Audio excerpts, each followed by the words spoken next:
Perfect. We're already started. And fellas, this is the women's IPF preview show. It's your boy Six Pack Lapadat. We got the Re, legend re, Matt Gary, the legend Eric recap, my Helms. man. Recap. Or sorry, recap. Jesus, wept.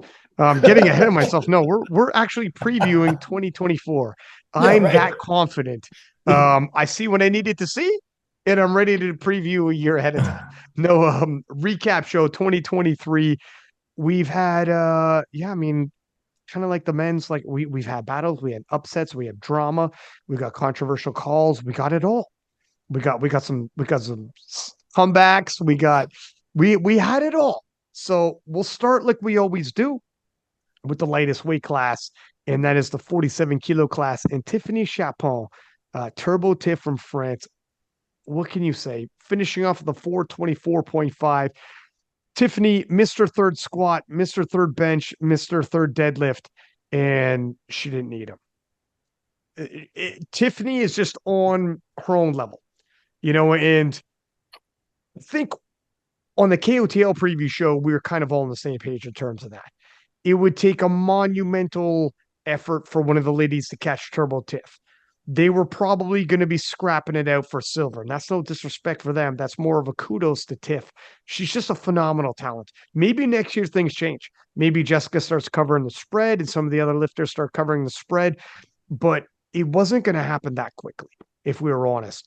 And this kind of played out the way we thought. Even Tiff missing all of her thirds, Tiff had a sizable lead here. And Tiffany Chapon, we could talk about it later, but this is 3 for 3 now. This is three in a row, the 47 kilo title at the World Championships, as well as, this will be her second Sheffield appearance. Jessica Espinal from the US finished with 412.5, going 3 for 3 in the squats, 3 for 3 in the well, she went 9 for 9 anyways. I'm not going to go through all of them, but had a phenomenal performance.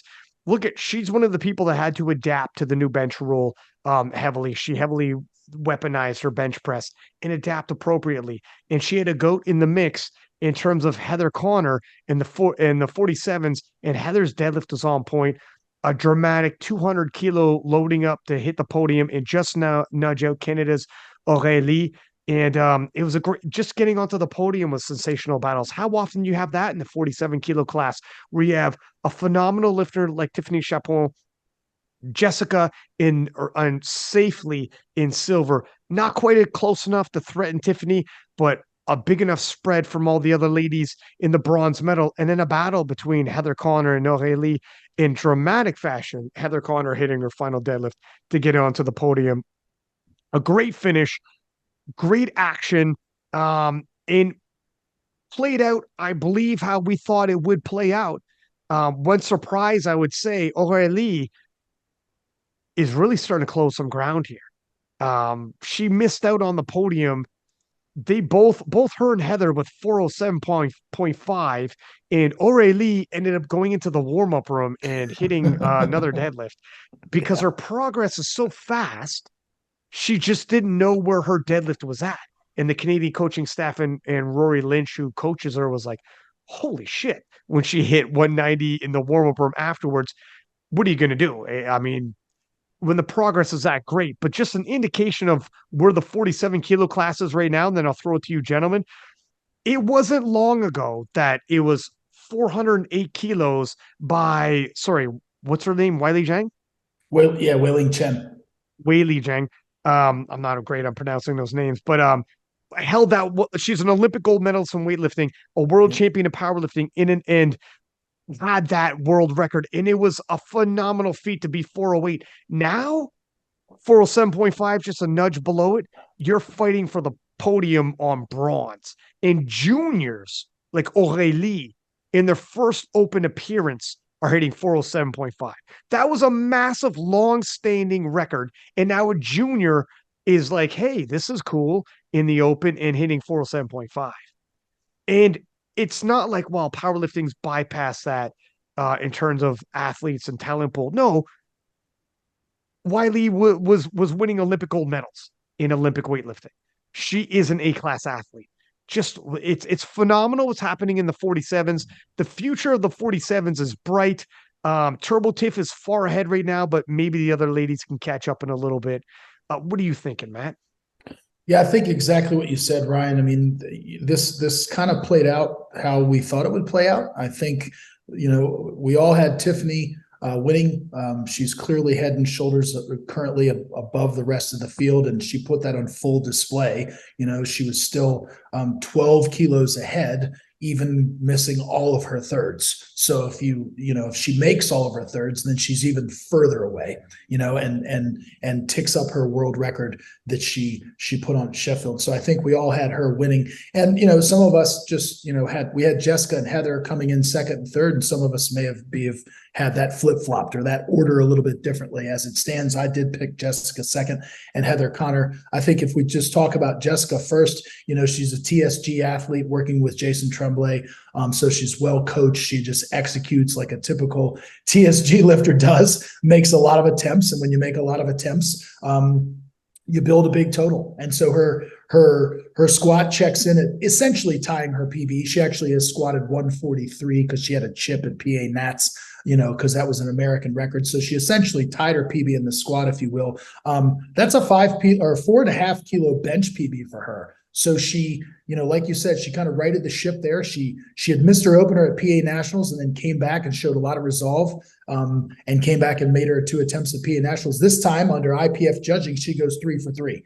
And then, of course, she makes 3 deadlifts and ties her deadlift PB. So she ties her PB total at a world championship. So much like Waskar, right? And I say that, I don't say that flippantly. I mean this. If you can hit a PB at a world championships, that is a big deal, a really big deal to do it at a world championships, under the scrutiny of IPF judging and of course the travel and so forth.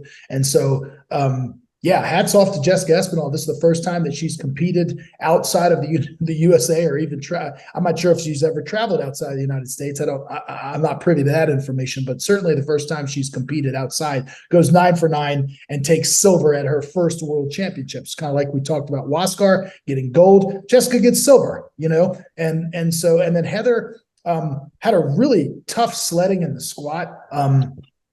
Actually, I think apparently, if I'm not mistaken, she felt a pop in her leg, or reportedly she said she felt something in her leg. It looked to us watching live stream like she was hit depth and then her leg was like cramping up. So she was kind of like hopping off the platform, which gave the impression to me that one of 2 things has either happened. You've either torn your quad or you've got a cramp. But if you're coming back for your second and third squat, clearly you didn't tear a quad. Because nobody, I think, is that superhuman to come back and load up a bar, with an opener weight and take it for a ride with a torn quad. So I don't know if she was cramping or she tweaked something or what have you.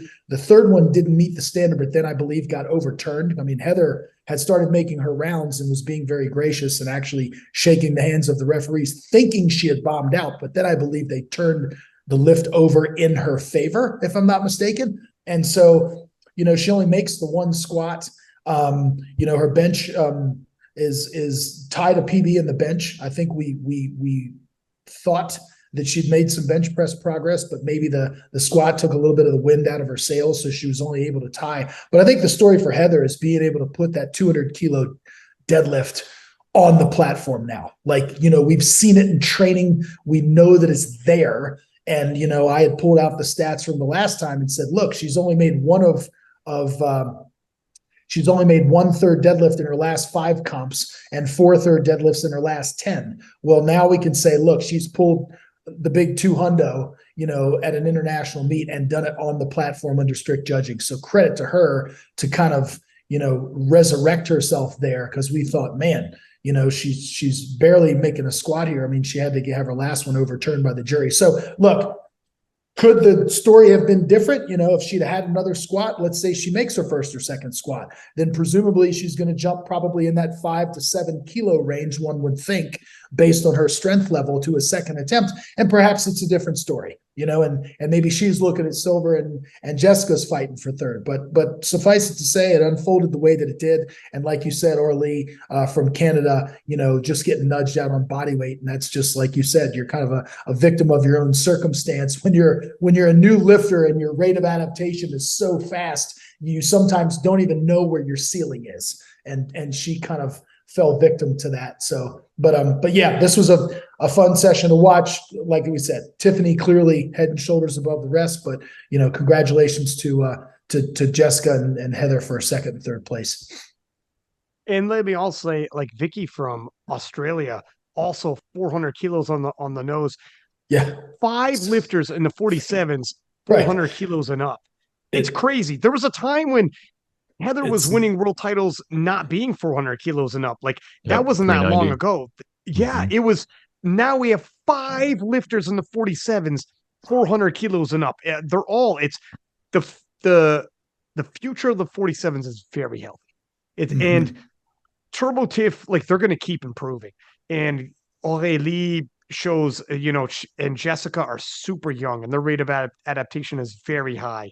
Mhm. Let's see, and Heather's not ready to go. She's got fight in her, and then throw in Vicky, and God knows who else is going to emerge. Look how quickly Jess and Aurélie just joined this pack and said, "Let me introduce myself." Hey, 408 stood as a record for a long time. One of them's at it, and the other one's bypassed it, and they're Mhm. juniors. They're like this powerlifting's fun. Eric, what are you thinking? Yeah, it's very, very similar. And yeah, just to kind of give some context to what you were saying, Tiffany Chapone, Jessica Espinal, both born in 2001. Orally Nguyen born in 1999. So very healthy future of this class. And that's 3 out of the 5 women totaling 400 kilos and up who are very young. So I think we're going to see some big totals if they can stay in this weight class. That's another thing when you're young and you're making these adaptations. Is are you going to get too muscular to be able to stay, or does the weight cut just become not worth it? Be interesting to see what happens.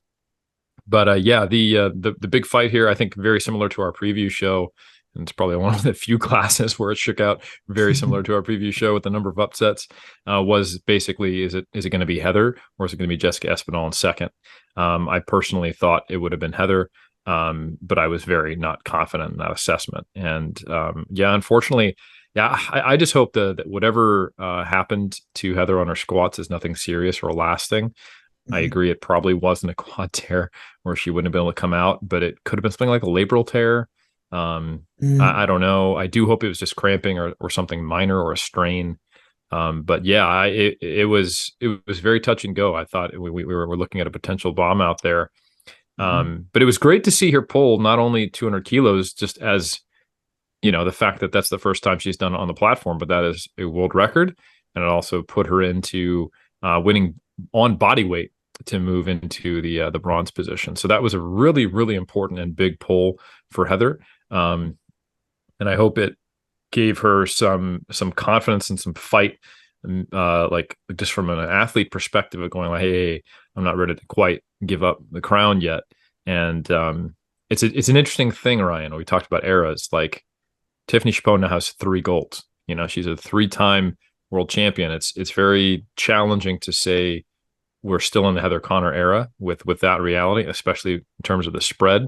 But I don't think we should count out the rest of the podium for having a good day, putting things together. Like Matt said, if she had a good day on squats, maybe you had to add another 5 or 7.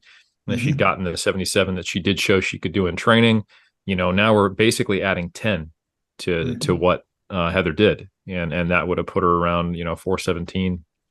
And then you create another world where Tiffany has a bad day, and you could have an upset. So it's really not inconceivable. There's not that much ground between these ladies, and it'll just be interesting to see what happens in the future. I would say, well, first off, Heather rallying back from her Mm, squat session, it looked like she was going to bomb out at the Mhm. yeah, surface, and then there's the overturn, and it looked like she was injured. For her to rally from that to hit the biggest deadlift at the moment she needed it at this point in her career was an incredible show of grit and a pretty good like that was a hell of a show closer. Very it, dramatic, and she can relive that. At the end, it's like that wasn't for the world championship, but she's like, I don't give a shit. I pulled myself mhm. onto the podium when like that was it didn't matter. That was dramatic sports stuff that you love to see.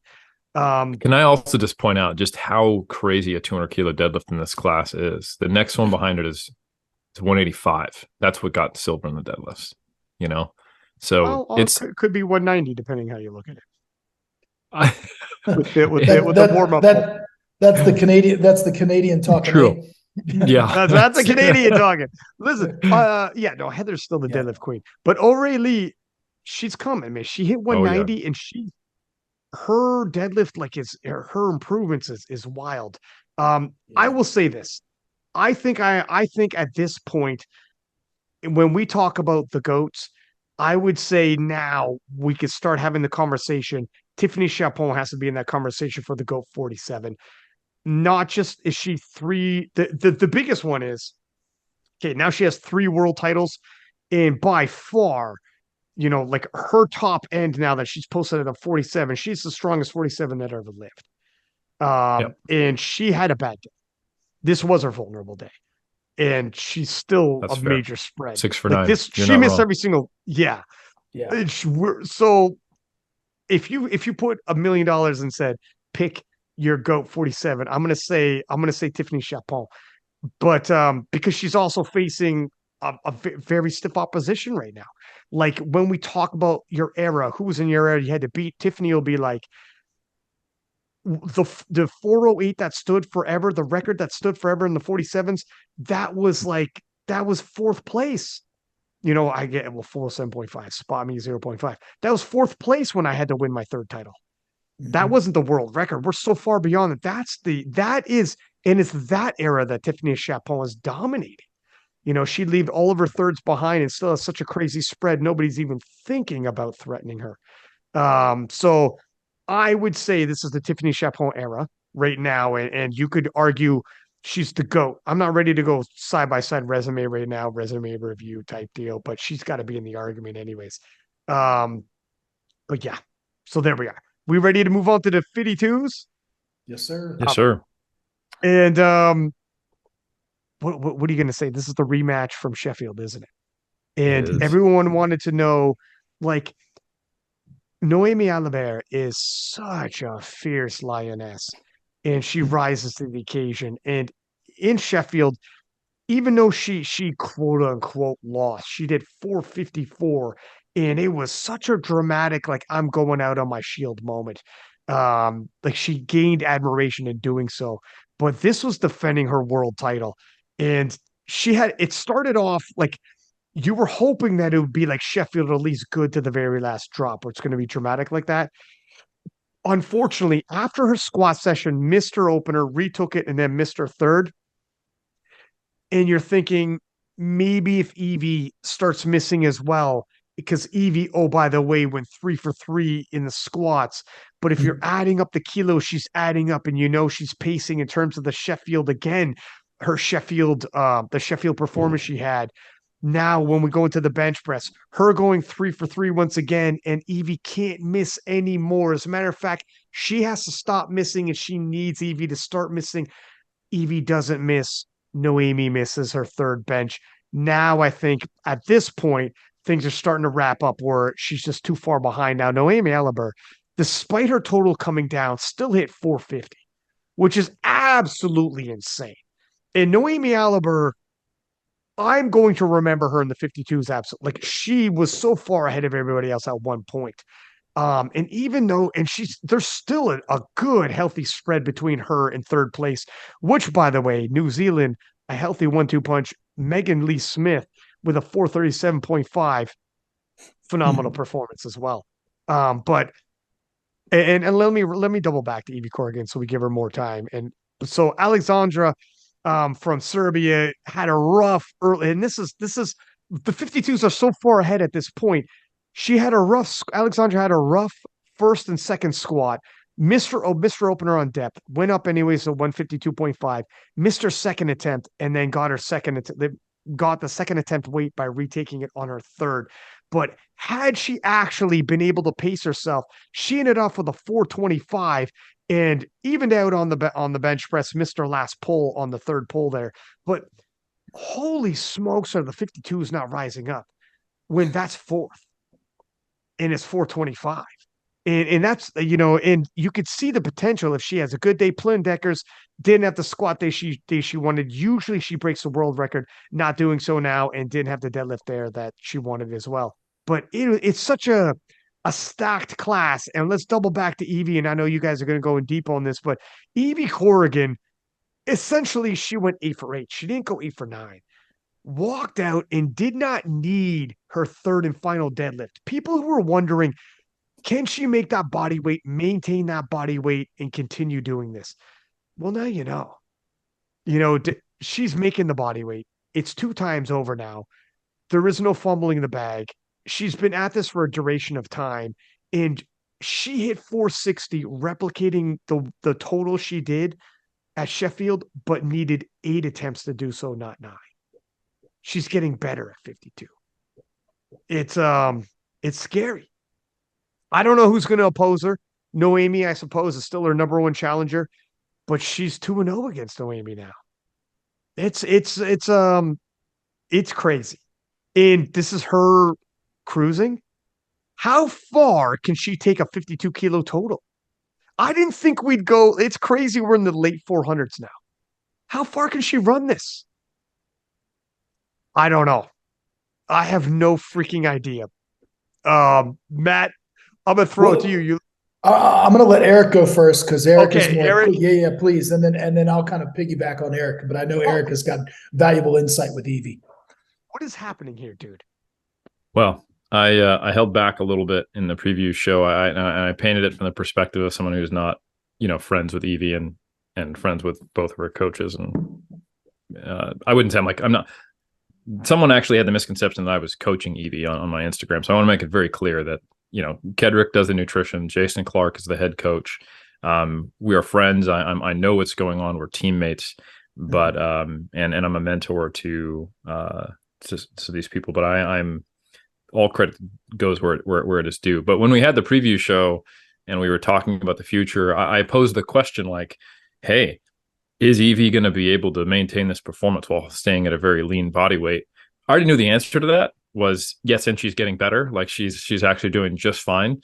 And this wasn't as much of like just kind of barely eke into this body weight and just hold on by our fingernails. All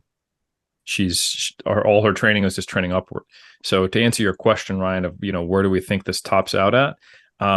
She's totaled 476 in the 57s. And I don't think that's unreasonable to get back to where her numbers previously were or close. Like you said, 8 for 8 performance, and decided to give herself a financial investment at Sheffield, having an opportunity of performing a little better and maybe taking that 9th attempt, breaking a world record. And yeah, I think it's a similar situation here where if you're going to try to battle when you're this close, you've got to get all your attempts. And like you said, Naomi fell behind and just couldn't make up that ground. And not to be outdone, and a big shout out to Team New Zealand, Megan Lee Smith. We talked about this in the recap of the Commonwealth, that she kind of put the world on notice. She didn't get her third deadlift in that, but that would have put her in the 430 range. And she performed very well. Megan has historically struggled with her deadlift opener, but she got her deadlift opener. She got her second. She got her third. She pulled 180. The only attempt that Megan Lee Smith missed was her third bench, and that was a 2.5 kilo jump. So she pretty much got everything out of herself that she could on game day and totaled 437.5, which is a very good total. Yep. And that was a fantastic performance. And there are other notable ones, after Evie shook everybody's hands and sat down, Fareed Farhana came out and pulled a 203 deadlift world record. And that got her into the 400s, 400.5. But just to show how competitive the 52s are, that was good for 8th place, So it's a wild ride we've been on with these lower weight classes as they get filled out on the women's side, and just seeing how, good things can get. And, Evie is at top of that right now. And it seems like this was not a one-off, let me pull this, card trick out of my sleeve and win at the Sheffield, get my bank, and then go back to the 57s. It's, I can't tell you what she's going to decide on long term and how this is sustainability wise, but from a physiological and a performance perspective, she can be a 52 and be quite competitive and even improve. And it'll be interesting to see how far up close to her old 57 numbers she can get.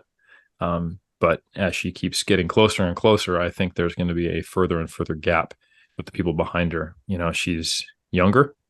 Naomi Alibert is 6 years older than Evie. And Evie's probably in a position where this is going to be her title to sit on for a while. Well, we would think so, but I don't know about powerlifting. People emerge and crazy things happen. You're right though. She is really rewriting the record books and changing what we think is possible. Before I throw it to Matt, let me just get some stats here. In the top 5, Plundeckers came in 5th, 420 and up. 420 and up. And let me also say, Plundeckers did not have a great day, and she hit 420. She almost always she could squat more, she could deadlift more. She hit 420. Alexandra Arinatovic from Serbia also, she didn't have the great day. And she did 425, and she was went 1 for 3 in squats. Both of those ladies, I mean, and they both have proven their worth. Alexandra has won bronze at Euros, and Pluen has broken that squat world record so many times, and silver medal at Worlds. Both of those ladies on a hot day, maybe now we're talking the top 5 are 430 and up. Totally conceivable. It's insane what's happening in the 52s right now. Just there's a gap to Noemi, and then one more gap, not as big, to Evie. Matt, what's going on here? Yeah, I had the podium picked exactly as it unfolded. I did pick Pluen in 4th, but she came in 5th. I was surprised, I think, along with you all, to not see the squat world record go down. I was anticipating that Noemi and Pluen would potentially ping pong that back and forth based on, who had the advantage of lot number and so forth. So I was just surprised to see that. And I know that Pluen didn't have the day that she wanted and, just missed 2 deadlifts. Don't know what happened there with the 2nd and 3rd deadlift. That's a little bit inexplicable, but certainly capable of totaling more. And Megan Lee Smith, man, like Eric said, pretty much squeezed every kilo that she probably could have on the day, and just a phenomenal performance, coming in solidly in 3rd, not by the skin of her teeth. I mean, she was 12.5 kilos ahead of 4th place. So really a phenomenal performance by Megan Lee Smith. And that's where I had her pegged. And Noemi, missing that first squat, that really puts her behind the 8 ball, right? It's just, given what we saw at Sheffield and what Evie put out there, it's like, you've got to make every single lift. And so the fact that she had to come back and repeat that on her 2nd and got it, but then went up and missed her 3rd, it's like, man, you're really playing from behind now, and you're competing against somebody who's proven that she doesn't miss. I looked at Evie's open powerlifting, and she's competed roughly, give or take, 20 times. Well, she goes 9 for 9 half the time, which is just incredible. I mean, so Evie Corrigan doesn't miss, and this time she only took 8. So that's a 9 for 9 performance right there, going 8 for 8. And so literally half the time that Evie competes, she's going to make all of her lifts, which is extraordinary. And so she is, again, like some of the other people we've talked about, she is recreating what we think is possible in the 52 kilo class. And the fact that she totaled the same thing, and oh, by the way, just come out and shook the hands of the referees for her final deadlift, didn't even, just kind of wave to the crowd and, as a respectful, hey, I'll see you at Sheffield type of thing, is just phenomenal. So and I have every confidence. Here's the thing. I mentioned this in my game day coaching manual, and this is something that people tend to lose sight of. If you just go for the lowest hanging fruit, which is the 2.5 kilo PB in every discipline, you're adding 7.5 kilos to your total at every meet. And if you do that 2 to 3 times a year, before you know it, you've stacked on a big chunk on your total. Well, Evie was doing that, right? Her previous PB coming in was 160. What did she squat? 162.5. Her previous PB in the bench was 97.5. What did she bench? 100. And oh, by the way, she was getting ready and setting up to hit a PB in the deadlift. So by that rationale, if she'd taken her third deadlift, which she wisely didn't. Again, tactfully making the decision, to hold off on pushing that world record total up so that she can cash in at Sheffield again. What are we talking about here? We're talking about somebody who's playing the long game, but doing it now. And every time she comes out, she's getting a little bit better, but she's, oh, by the way, significantly better than the rest of the field. And so I think it's safe to say, she's the woman to beat right now. Yes, it could have been different had Noemi made all of her lifts. And I think that's what we all wanted to see. We all wanted to see that toe-to-toe rematch going down to the final deadlift like we had at Sheffield. And unfortunately, we weren't treated to that. But hats off to Evie Corrigan. And I have every confidence that the way that she and Jason and Kedrick, and with Eric's mentorship and his kind of throwing his hand in the pile as well, she's going to catch the 476 total that she put up at 57. I have no reason. Now, again, if she chooses to say, I've done my thing at 52 and I'm heading back up, then so be it. That's her decision, and that'll be a decision between her and her coaches. But man, she can stay at 52, and I'm telling you, it's not out of the realm of possibility that within another year and a half or whatever, maybe even sooner, you know what I mean? Because she's been walking around at this body weight, is more comfortable as the 52 kilo version of herself, that she can total 476. What are we talking about here? Getting closer. Are we going to have a 52 totaling 500 kilos at some point? This is what I was about to say. I'm like, don't say it, Ryan. Don't man, say. You got it's just nuts. It's insane. All these weight classes, and that's the beauty of the sport. People are just leveling up. And doing things that we thought were not possible. And so, yeah, I can't say enough good things about Evie Corrigan. Congratulations to her, IPF World Champion and going to be at Sheffield. And she was the queen of Sheffield. And let's see if she can do it again. She's going to be tough to beat. She's a peach. You get no nicer than Evie.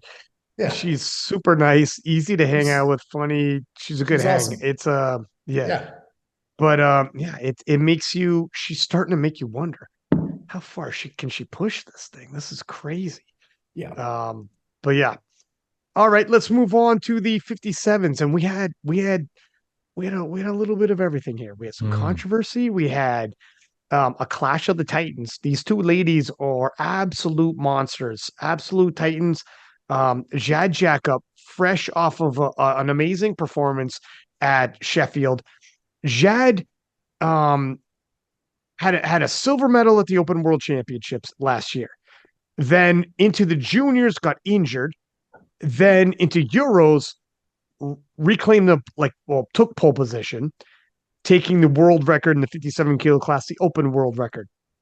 All right, did it by 0.5. Now Joy Namani is like, okay, well, I beat you head to head at Worlds. You took my world record. We're going to settle it at Sheffield. Huge clash between the reigning world champion and the reigning world record holder, and Jad Jacob takes it. And conceivably on the surface, it was the number 157 in the world, and coming into this, a favorite by a lot of people. However, Natalie Richards, if you can believe, this could have went either way. This could have went the Brian Lee way, or where you show up and you don't have the day you wanted because you're fresh onto the world scene. There's so many intangibles. Or it can go the other way, where it went when Natalie Richards not only won the clash, and she won the clash against a sensational, Jad Jacob nonetheless, but ended up winning best lifter overall in her very first Worlds performance. Crazy showing up performance by Natalie Richards. And she looked like 9 for 9, perfect day, world record total, and looked like she had room to spare to me. So take that for what it's worth in terms of everything you deal with at IPF Worlds with the judging and all the travel, etc., and going 9 for 9 with room to spare in a major showdown like this. So hats off to Natalie Richards. Jad Jacob didn't have the day she wanted. Squats started out okay. A little bit of a fumble on the bench press and had to retake that second weight. And she has benched more than that previously. And the deadlift kind of surprised me. Now we'll get into the call. They loaded the wrong weight, so it's probably better that she would have ended up tying, but weighed heavier, so she wouldn't have won the title. So whatever. It's better that she missed, but I am still surprised she missed. This is the lady that took the deadlift world record away from Joy Namani, and nobody takes Joy Namani's deadlift records. I'm actually surprised that her last pull wasn't there. Better for her to be able to sleep with this in Team France at night. So better, anyways. But moving forward, not sure what happened there. Thought her top end strength would have been more than 502.5. I don't know what the background story is. She didn't have the greatest of days. I pegged her for heavier than that. And I was surprised when she missed her last pull because she's been such a strong puller. Anyways, and beyond that, Mayra da Silva, she goes by Maya from Spain, having a phenomenal day. This is the current junior world champion. She won it last year. And moving it first year into the Open and to hit the podium like this, had a great, and she's helping lead the charge. Spain, a fast rising nation, and you need stars like this. Mayra, charismatic, performer on the platform, and she brings it in now podiums in her first Open Worlds. So from a junior star to an Open star, and Bobby Butters not having the day necessarily she wanted, didn't get the squat world record, missed her third bench press, and she really does rely heavily on that subtotal. So when you're missing your thirds on your subtotal, it's going to be tough. She evened out and went 3 for 3 in the deadlifts, but was still a little too far behind, finished off podium.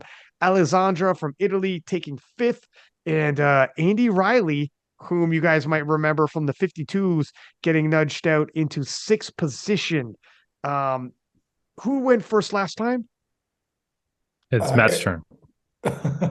Yeah, Eric went first. I think this is really a case. I mean, Ryan, you summarized it nicely. It was really a case of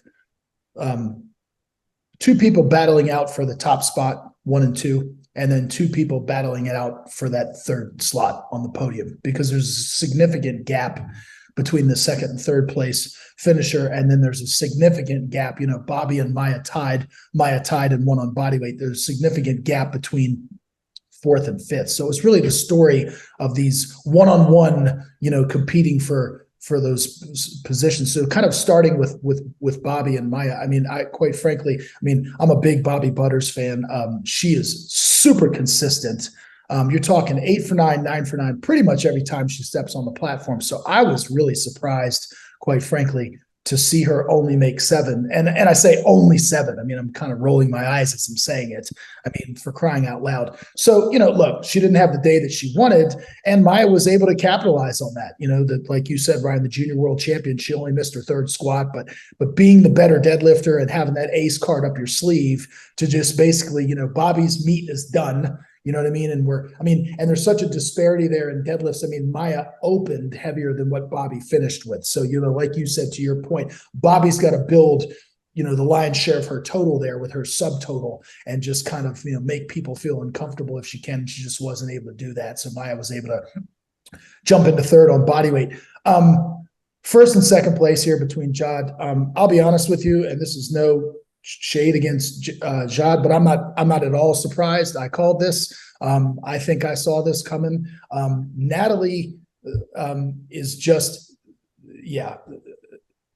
there are not enough superlatives. First of all, and I might be jumping the gun, she is the breakout star and the shining star of the championships.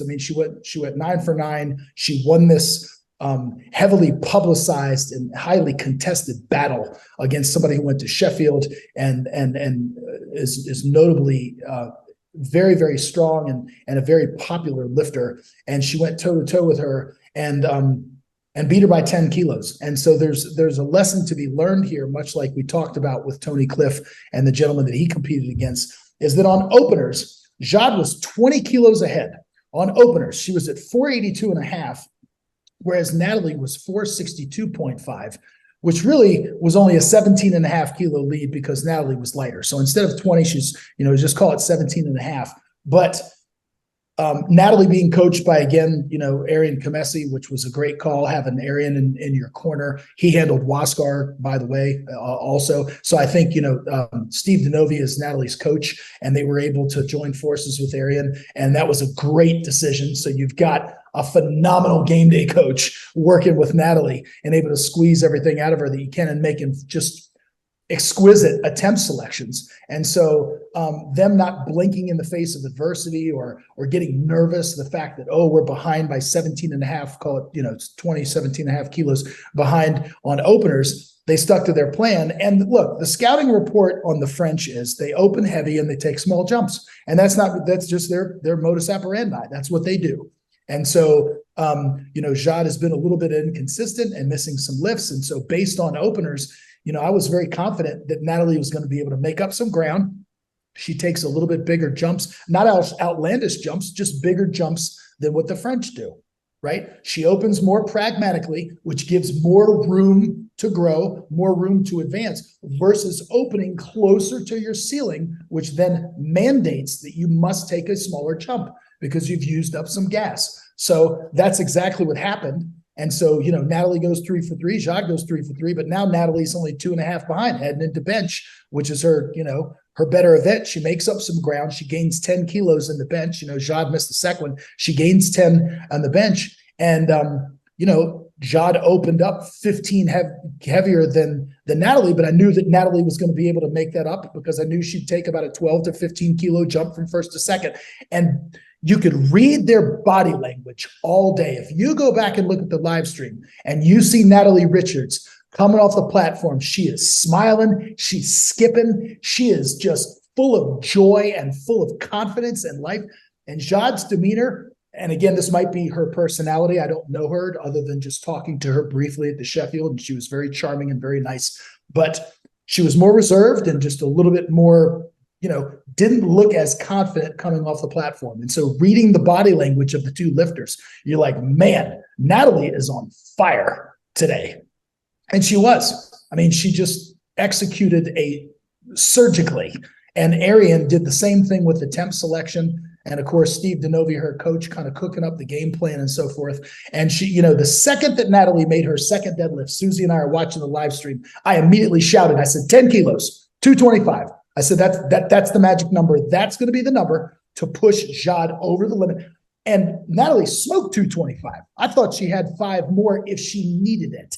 And she probably did have 5 more. I think 230 would have gone on that final deadlift, but she didn't need it. And that was the magic number to force them out of their comfort zone. And here's a fun fact. This is something going back. I don't know if you all caught this. If you scroll through the body weights of every single body weight, both men and women, you will notice that in the 100th column for body weights, they all end on a 0 or a 5. So I have a question about the IPF scale. What was up with the scale? Did they just round? You can't tell me that every single body weight landed on a 0 or a 5. So I was wondering about that. I was reading the IPF rule book, and that was something that immediately came to my attention. Anyway, the reason that I'm mentioning that is the only thing that I can think of. Look, as a game day coach at the beginning of the session, you need to take an inventory of your closest competitors when you're fighting for medals. And the inventory that you take immediately is what are the body weights and who's got lot number advantage, right? And then you go ahead and you look at projections based off openers and that sort of thing. But I don't know how, Jade had lot number advantage 28 to 27 over Natalie. I don't know how they didn't recognize that Natalie was lighter. And based on what they put in for Jade's second deadlift, they relinquished the lead. They lost their leverage by putting in 222. Okay, if they'd put in 225, they'd have been in good shape. But they lost the advantage. Right then, that puts Natalie in the driver's seat. So the only thing I can think of is that they either misread the score sheet, and I just don't know how that happens. So again, I'm not trying to throw the French under the bus. I'm just telling you that you've got to take inventory at the beginning of the competition, find out who's got body weight of your closest competitors and who's got lot number. And if they misread that, then that's on them. That's a mistake, right? They dropped the ball. And then, of course, they dropped the ball at the end by loading 232.5 when she needed 233. And that's a math calculation error. And I've said it. I said it in my story, and I've said it many times before, and I said it in my game day coaching manual. And I'm the first one to jump to the front of the line. I have made plenty of mistakes And even at the world championship level, I'm human. We all make mistakes. Coaches are not perfect. We are flawed. You can make an error in judgment. We all get it wrong. Oh, we thought she had 7, but she only had 5, truthfully, and they missed the attempt. It is entirely avoidable, because you should be using a calculator and have someone proofreading and double checking your work. It is avoidable and arguably inexcusable that a calculation error occurs like this. And so it did. And to your point, Ryan, fortunately, I mean, can you imagine if Jod had actually made the lift and then realized, oh, by the way, I just lost by 0.5 kilos. So you can't have these situations. You just can't. And so, but again, hopefully, they will learn from that mistake. I know that that's been well talked about, well publicized. So again, I'm not trying to throw them under the bus. I'm just saying you can have errors in judgment, but you should not have errors in calculation. When I'm coaching with Susie, I always have her double check my work and vice versa. And you need not be so proud that you have I want to get it right. I desperately want to get it right. If I was coaching with Eric, when we were coaching with Bryce at the World Championships, Eric, double check my work and I'm double checking you and we're conferring back and forth. Is this the right number? Yes, that's the one. We've double checked it. We're on the same page so that everybody's in line and you don't have this happen. But having said all that, I cannot say enough good things about Natalie Richards. Just an absolutely phenomenal performance.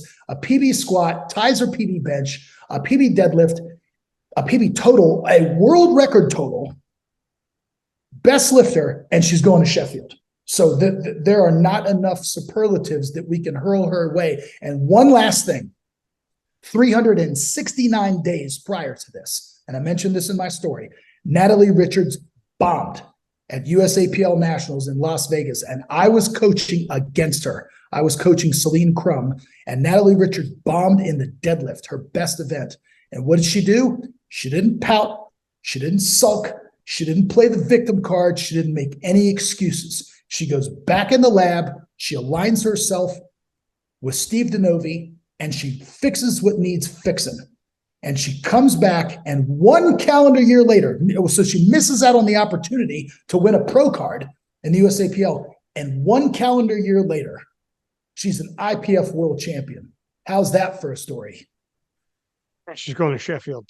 And she's going to Sheffield. She's as pro gets now. This is crazy. She is, for me, she is the story on the women's side in terms of the emergence of this breakout star. And I couldn't be happier for her. Just a wonderful, wonderful human. I'm ecstatic for Natalie, if you can't tell already.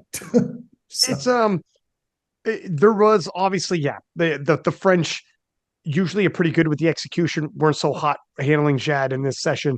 Her PR deadlift on her second attempt left her no room to grow for her third squat, and they went up 2.5 kilos. And when you're going so heavy that early, you're going to probably gas out, and you're struggling like that, like 2.5 kilo difference. That's a lot of heavy squatting early. So then when you do get to the last deadlift, now she's pulled 231 before when she needed it. So whether it's 232.5 or 233, it wasn't a crazy ask, but that's when you got to allow the person to have enough gas in the tank for that big pull. So you can't squat essentially the same way twice, right? Unless they really thought we're going to smoke 180 as a second, you're going to go way more. Oh, wow.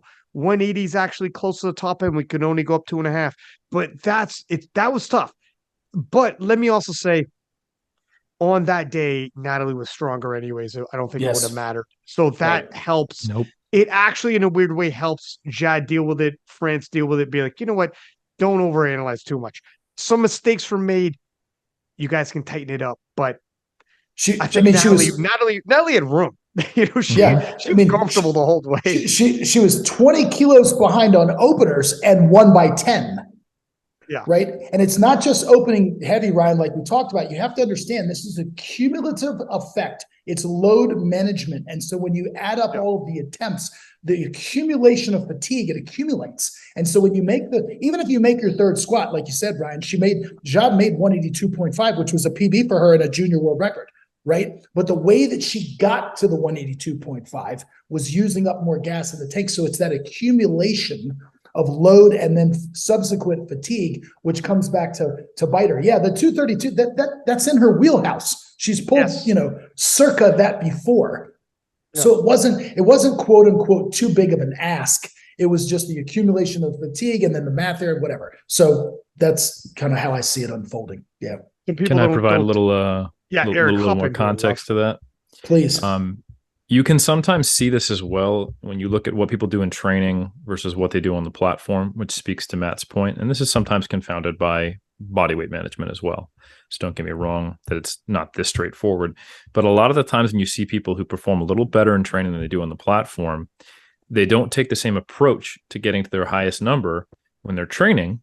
Like if you're working up to a single at a 9.5 or a 10, you're typically not taking the same jumps as you would on game day with first, second, third, because you're trying to build a total in a competition. When you're just trying to get it to a max, you're just trying to take like your final warm up is the thing that's then going to jump right to what you think is your third.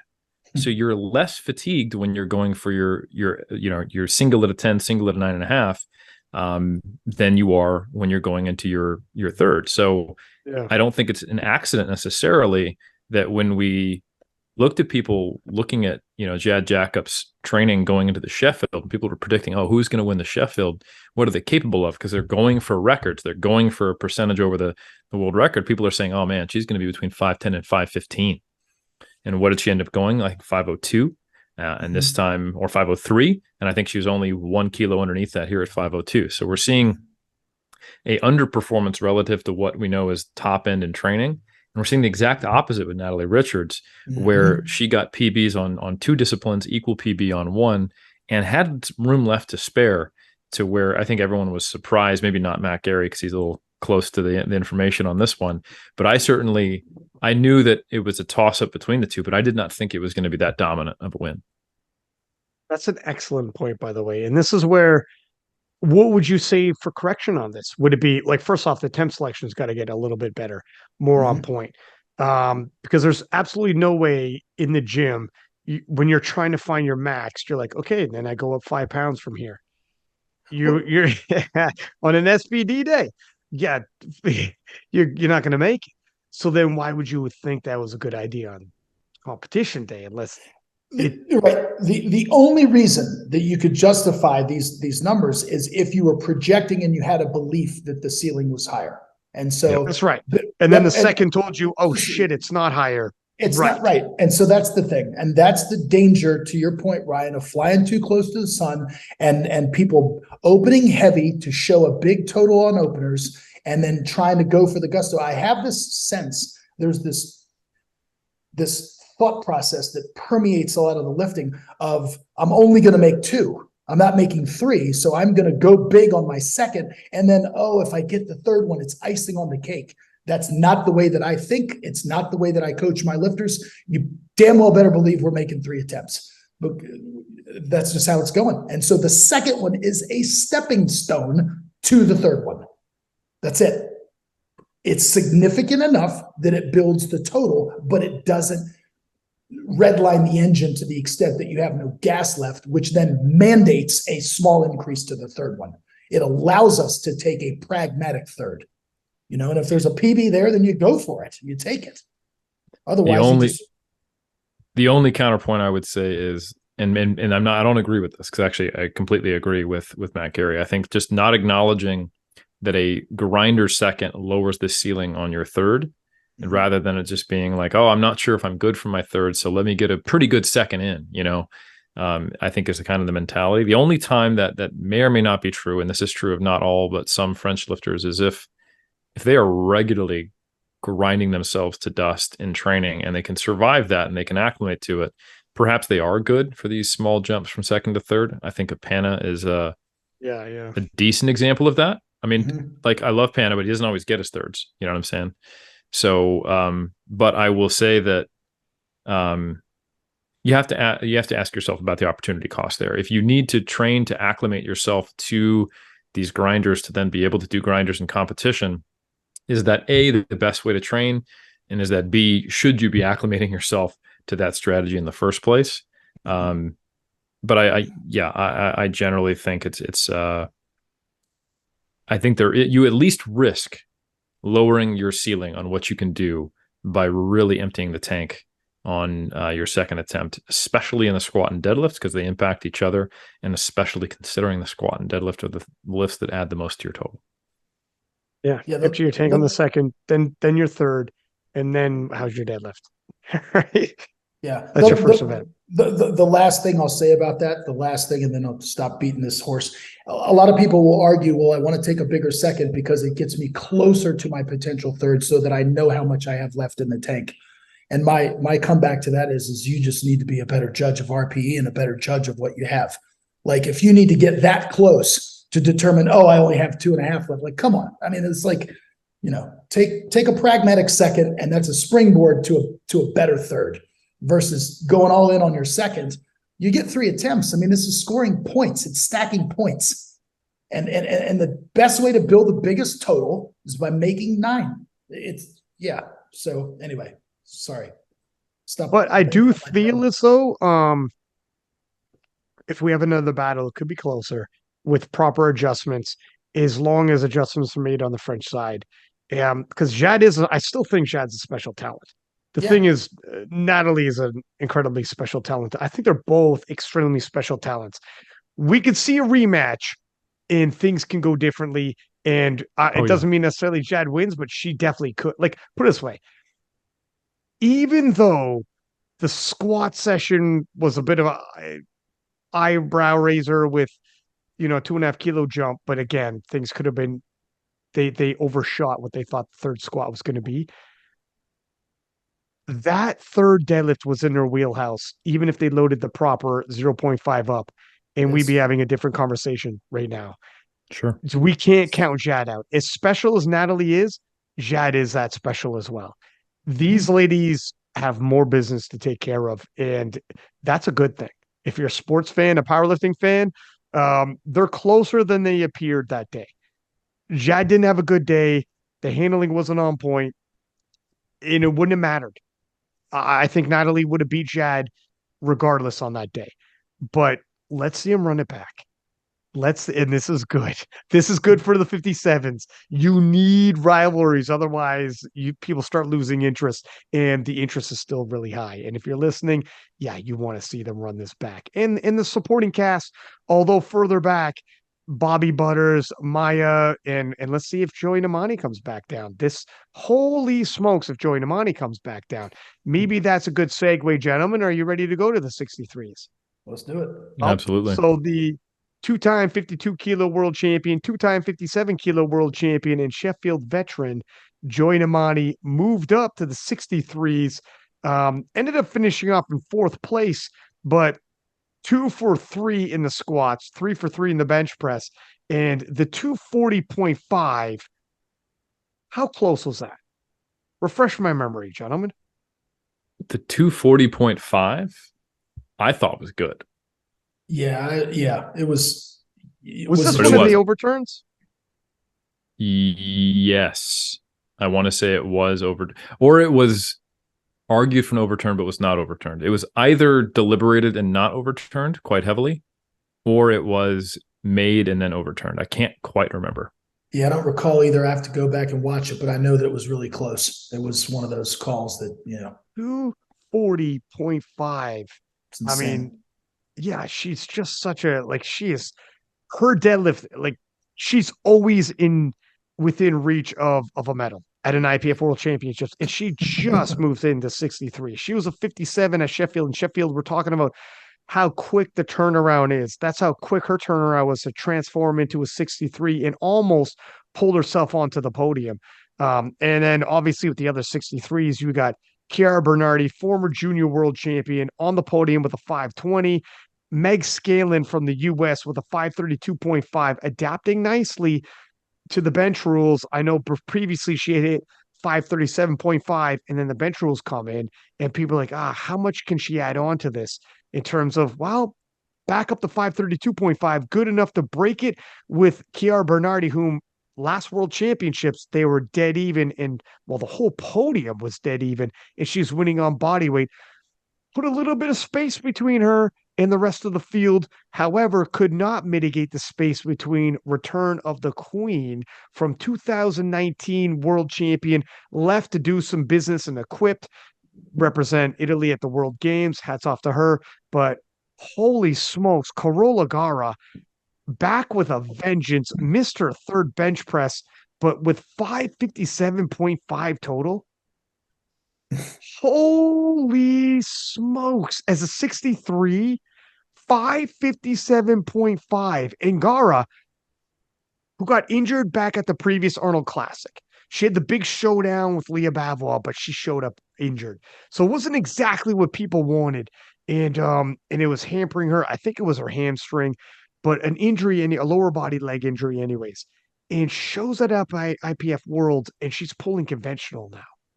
And you're like, well, don't remember her pulling conventional. Is that a red flag? What are we going to see? Or you're going to see some PR total 557.5? She could have put, like, where's her top end? It's ridiculous. She's such a special talent. She needed to remind everybody, I am a special talent. Clinched a 63-kilo world title and punched her ticket to Sheffield. And gentlemen, not to jump into the 69-kilo class just yet, but holy freaking smokes, if Hurley and Bavo go toe-to-toe in the same weight class at Sheffield. Mm-hmm. Yeah. Can you imagine? They're both healthy, toe-to-toe Sheffield. That is as close as you can ask for. I'm so happy that Gara put the performance she did, because now we have it's always about the next. What's next? What are we looking forward to? Look forward to that. France versus Italy.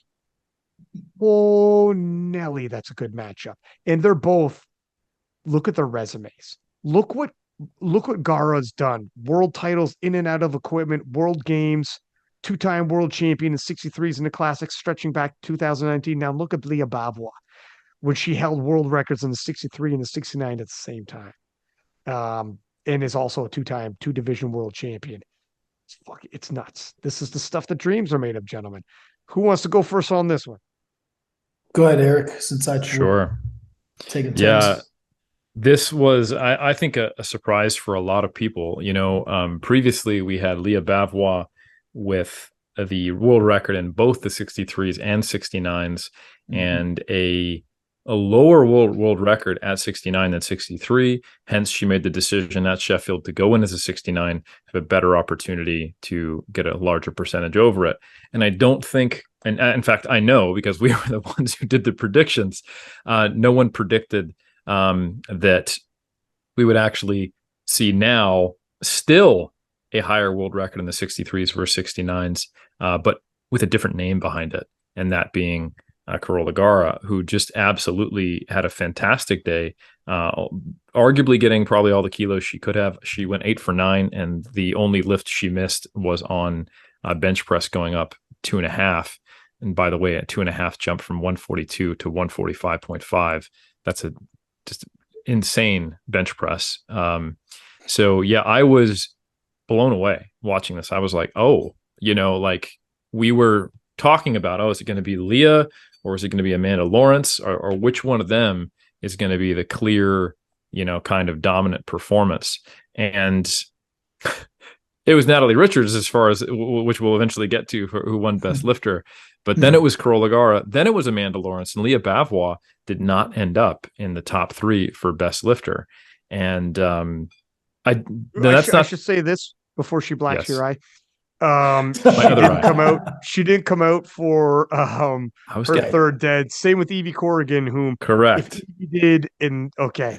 Right. So with all that said, exactly what you were saying, Ryan, and I promise you, Leah, I would have said this. Ryan did not say this. I probably made it worse for you by taking it away from you. Yeah, you took my opportunity to not get beat up. Now every time, by the way, I see Leah Bavois, we say hello, we hug, and then she says, I can squat 200 kilos, Eric. And that's just part of our interaction every single time, which is an improvement from her standing 12 feet back and saying, I know who you are.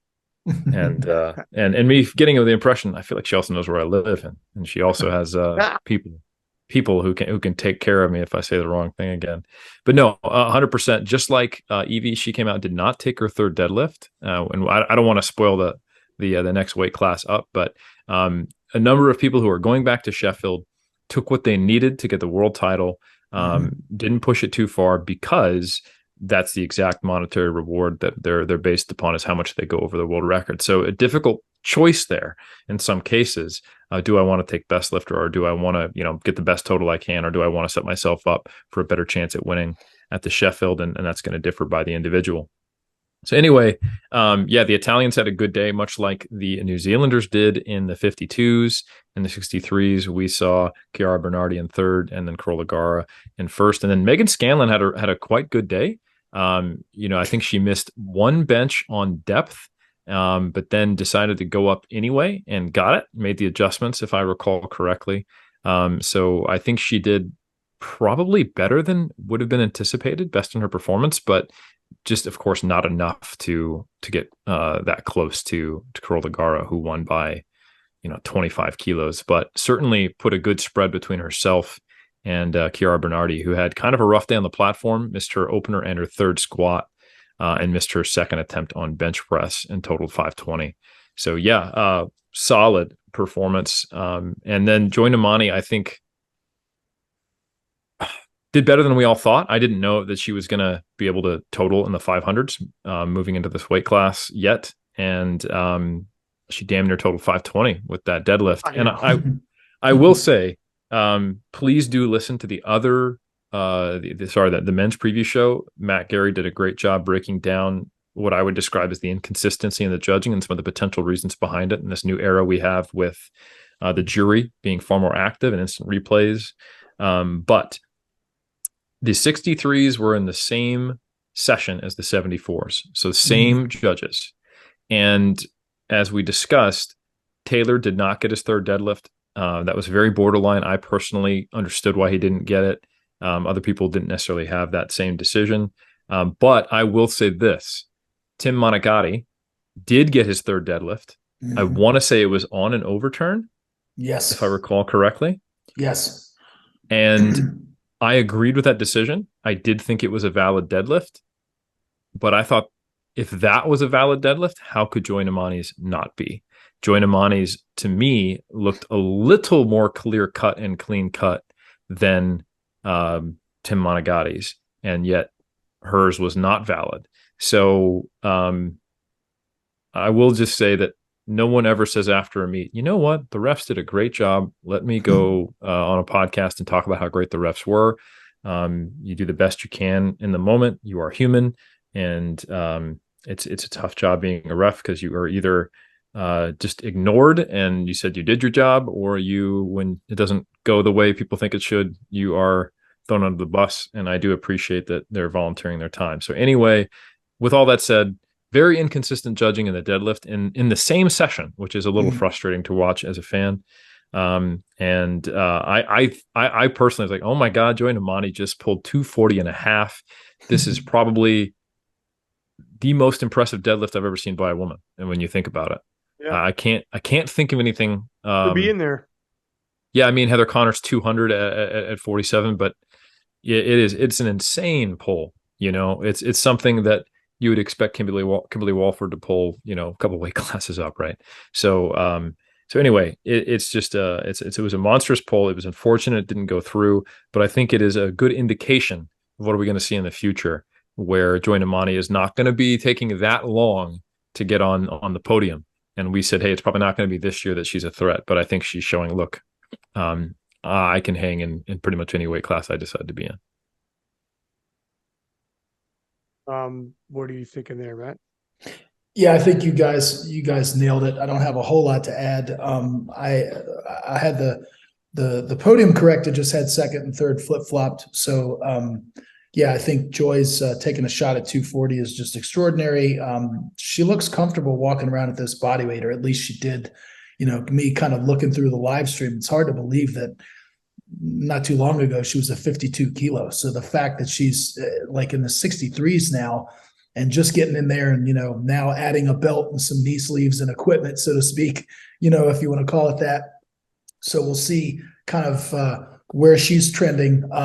Char Bernardi, didn't have the squat series that she wanted. Only making one squat really dampened her performance, if you will. I had originally had her pegged for second and Meg for third. Hats off to Meg Scanlon, man. What a freaking meet that you had. She's coached by Kelly Mann down in Australia. Love Kelly. Kelly's super smart and thoughtful and intuitive, and just really has got a good thing going in terms of the programming and where Megan is heading, and her arrow is pointing up. This is the best that I've ever seen Meg Scanlon squat. She had a 5 kilo PB, much better attempt selection out of Meg Scanlon. So hats off, Meg. You got it right this time. Statistically, she used to open heavy and take these little itty bitty jumps. And we've seen that, Ryan. I mean, we've seen her redline the injury. We've seen her miss openers at Worlds before and then have to pull a rabbit out of a hat in order to make more squats. And, at PA Nationals, I think she only took 2 and she passed her third because her second one was so hard. So they got the attempt selection, nailed it this time, and she had a 5 kilo PB there, and she seems to be acclimating to the bench. She totaled 532.5. Her best total is 537, but that was with the old bench rule. So essentially, this is her signature performance, if you will. She missed her second attempt. I think it was on elbow depth. But they decided to bump her up 2.5 kilos anyway. So it wasn't a strength issue at all. It was just a technical thing. So there's more there. There's more meat on the bone, if you will, in the bench press. And oh, by the way, she had a 5 kilo PB in the deadlift. So Meg is really coming along. I'm really happy to see this. I think Susie and/or myself are going to have the good fortune of coaching her next year at PA Nationals. So really looking forward to that. So hats off to Meg. And what more can you say about Carola Garra? Just everything that you all said. This was, I had 3 huge storylines, if you will, for the women. Of course, Natalie Richards being the first, just her emergence as a superstar. The situation with Bonica, we're going to get to that. I think that was a huge storyline for the women. And I think this is the third, arguably the third biggest storyline for the females, just the females, is the return of Carola Garra. Just her just knocking this thing out of the park. And breaking the world record at 63s, which, none of us saw that coming. And so it's awesome that she's going to be at Sheffield. Whether she is in a head-to-head battle with Leah or not, it's going to be just thrilling and exciting to see, regardless of where the body weights come out. Just the fact that, presumably by that time, both of these lifters, both her and Leah, will have more in the tank. It's so interesting that she switched from sumo to conventional and hit a PR deadlift. Mm-hmm. This late in the game, this late in her development. By 5 kilos. Yeah. And 5 kilos. To switch from sumo to conventional and, oh, wow, okay, well, looks like I got a PR.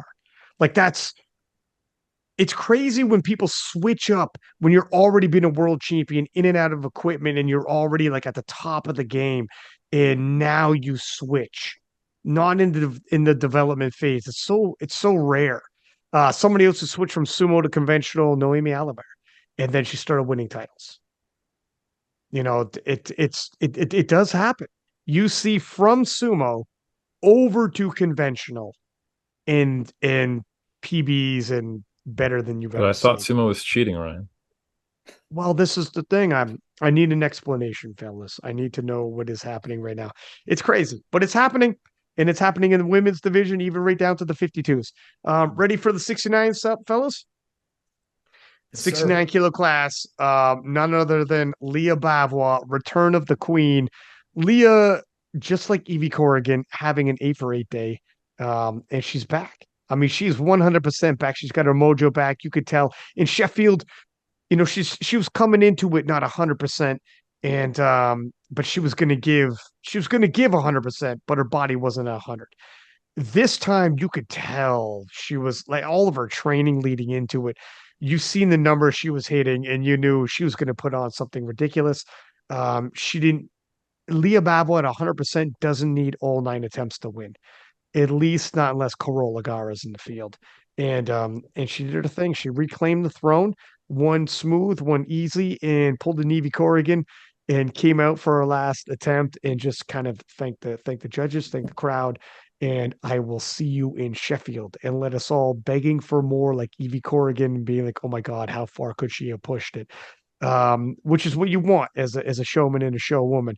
And Marta Jenner with a 532.5, still not back into the 540s, comfortably though, in silver medal position. Well, actually, 2.5 kilos ahead in silver medal position. Not that comfortably. Let's say well, comfortably. It would have been comfortable if she got back into the 540s. I'm not sure what's going on here. Initially, and this is, I can't remember now when she did the 542. I remember being extremely confident in what her future could be if she could build upon that. And I'm not sure what's happening on that end. Initially, I thought maybe because she got sick at last year's Worlds and then Euros, something else happened, but she's got to get back. Because Clara Perrault with 530, leading into this, I think Clara had posted up, if I'm not mistaken, a monster total where everyone's like, okay, the rest of the world is on notice. She's with the strength guys. It's her brother actually that coaches her. And it's one thing to do it in the gym, and it's another thing to do it at IPF Worlds. And Clara Perrault, who I believe, let's take a look at her. I think she's still a junior, and she is, to put a 530, winning on body weight, just nudging over Chelsea Savitt, who's a bench monster, took the gold medal in bench press. Clara Perrault is a future monster here. And if France has got one of those decisions to make in future world championships after Sheffield happens, does Leah go back to 63? If she does, France is splitting their opportunities here. And by then, where's Clara Perrault going to be? Because Clara's progress has been phenomenal. If you're France, you kind of want to get greedy and make a push and see if you can find yourself with a world champion in 63 and in 69. That Clara's in a position where she can start applying pressure. Either Marta Jenner starts regaining form back into the 540s, but I tell you what, with Clara's progress, she might see you in the 540s anyways. That's what we're looking at here. Now, people emerge all over the place, I know. So I'm not going to get too far into the future there, but just based off of her, it's I won't say a breakout performance, but because you have people winning world titles with hers, but it's something to pay attention to as well if we're looking at the rest of the field. But hats off to Chelsea Savitt, narrowly getting bumped off just on body weight, but ever dependable, old reliable when it comes to that bench press, collecting another gold medal. And Chelsea's getting stronger as well. Now that she's at 530 now at an international level, Chelsea's done great progress at the World Championships and just all around.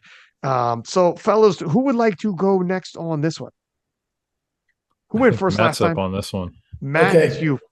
Yeah, I mean, no surprises here. I think it unfolded pretty much the way that we saw it, at least with 1 and 2. I think I did have Clara coming in third. I think some people were picking Chelsea. I mean, I only picked Clara just because, I saw that SBD day that she hit about a month out and put up a 532.5, which was incredible. Don't know if she was on body weight, but she was only 2.5 kilos under that, at this meet on body weight with the scrutiny of strict judging. So she took third, and, I just had her pegged for third just because I knew she'd be pulling after Chelsea. And so able to pretty much name her number. But Chelsea had a great meet. Obviously, like you said, Ryan took gold in the bench press. Mr. Opener deadlift, kind of weird there, but decided to go up 5 kilos wisely. She was, it's do or die there. And rather than repeat, she nudged it up 5 kilos and then was able to go to 215. And like we said, just lost on body weight.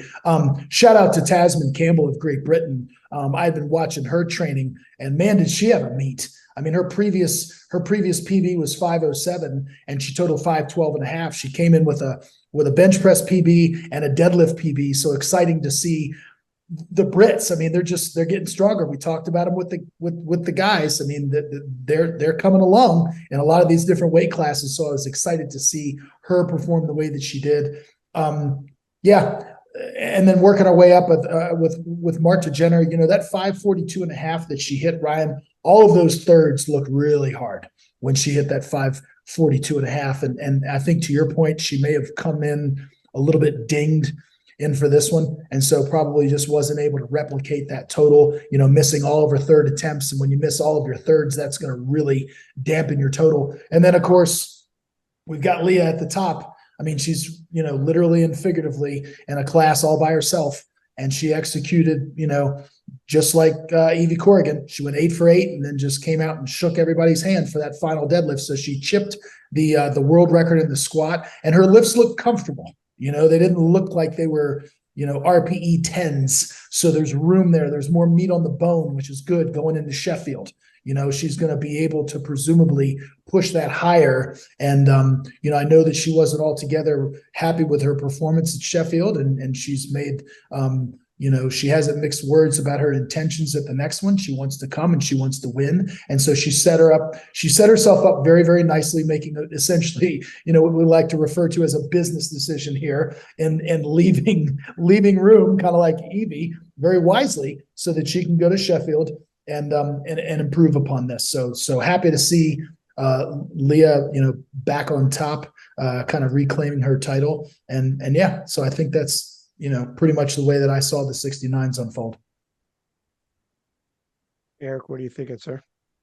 Yeah, not too much to add. It was like Leah put exactly the same total up that she did, at Sheffield to not nudge the world record up. So she's in a good spot moving forward. She was on the rise at Sheffield, coming back from injury, and good enough to move up the world record a little bit and place very well at Sheffield, but probably not as well as she can relative to herself as she's at peak. So I think she's going to be a threat to do, potentially win Sheffield or place even better than she did this last time, which will be interesting. And the other kind of interesting storyline was just, Chelsea Savitt, or not even storyline, but just outcome, I should say, is Chelsea Savitt, who has the best bench press in the class, very subtotal, strong deadlifter, lifter.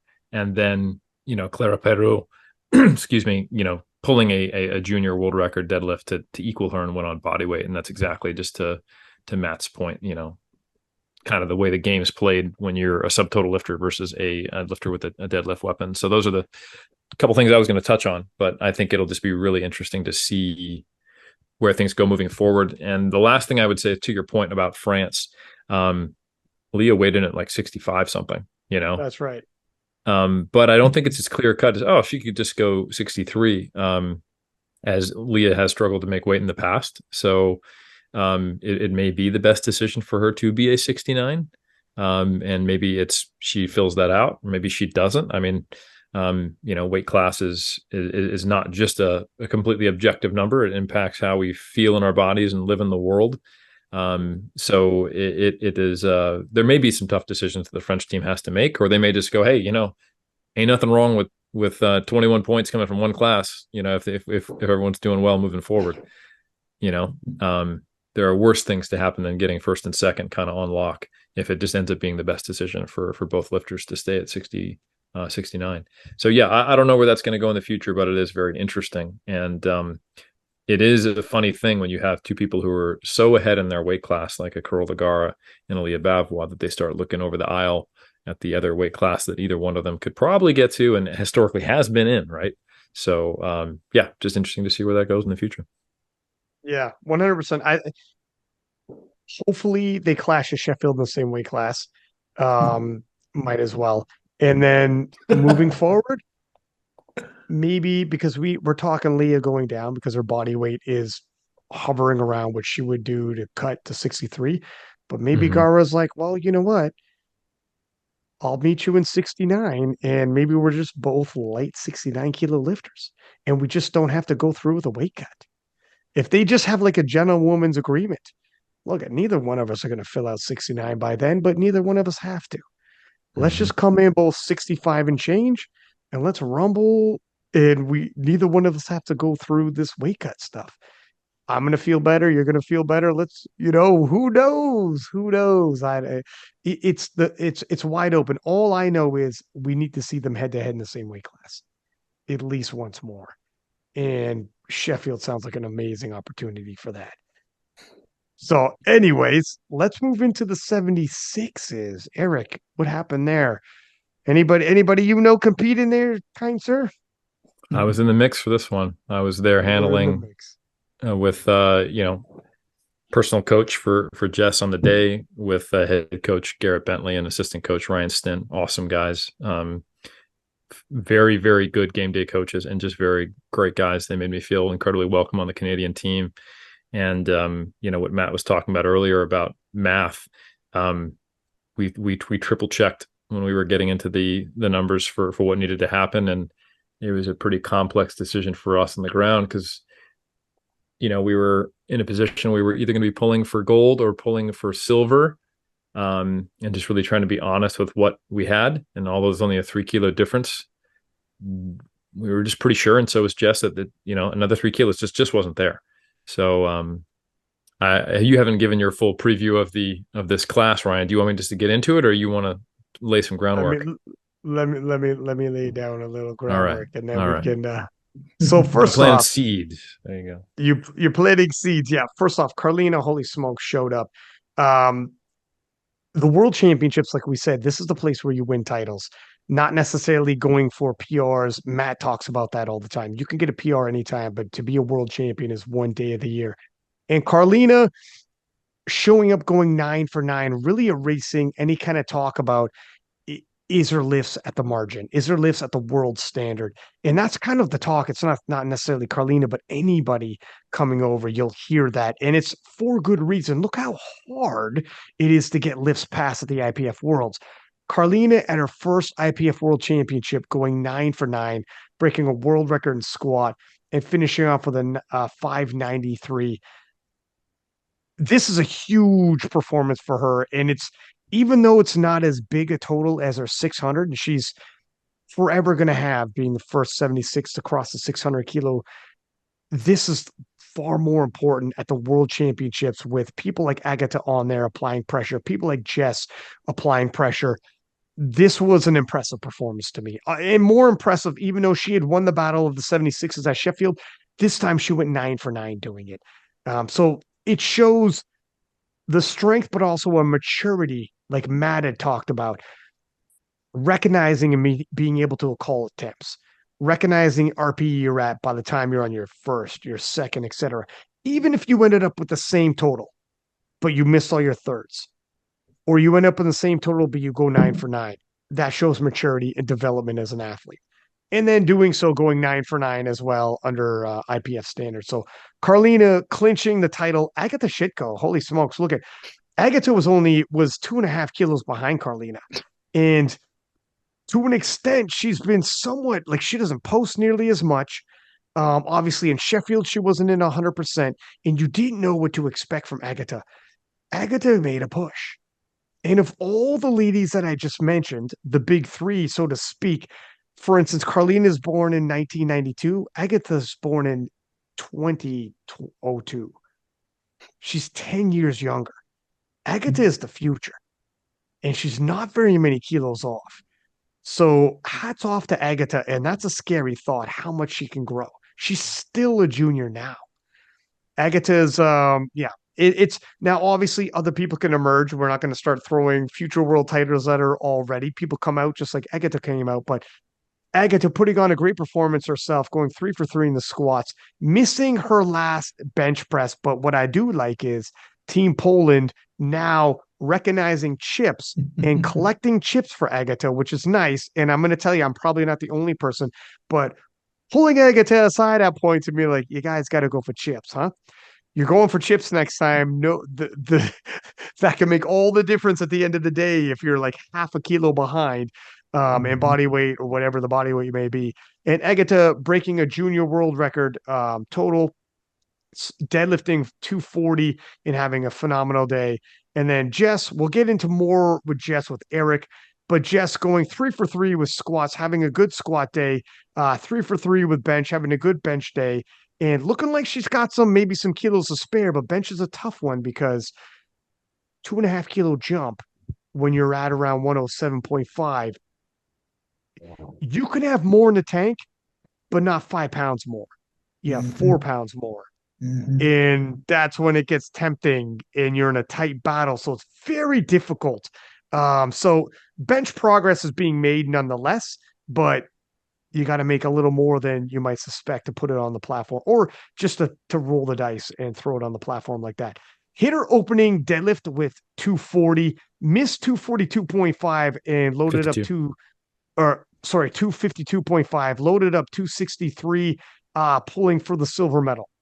Here's what I'm going to say. I'm going to be dead honest with you because I told Jess this.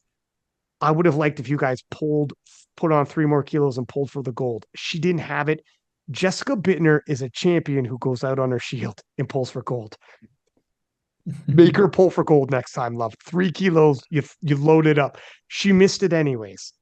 I'm just being that guy, but I really wanted her to pull for the gold and go out on her shield. And that's how Jessica's going to lose her title. Sophia Ellis from Great Britain had a phenomenal day. Monster 245 deadlift. Just finishing off with a 542.5. Sophia's really rounding out to be a quality power lifter all around, and great representation, grabbing team points for Great Britain. Dana McNeil coming in 5th. The legendary Kimberly Walford coming in 6th, had a titanic 247.5 final pull, and having it overturned. I believe this is another victim of an overturn. A little bit of got the win out of the sails because it was so dramatic when she came out for it, hit it, and it's like, oh my God, at 45 years old, when someone's coming out there doing that, and then a little bit of a lull when that happens, but it is what it is. So she rounds out into 6th place.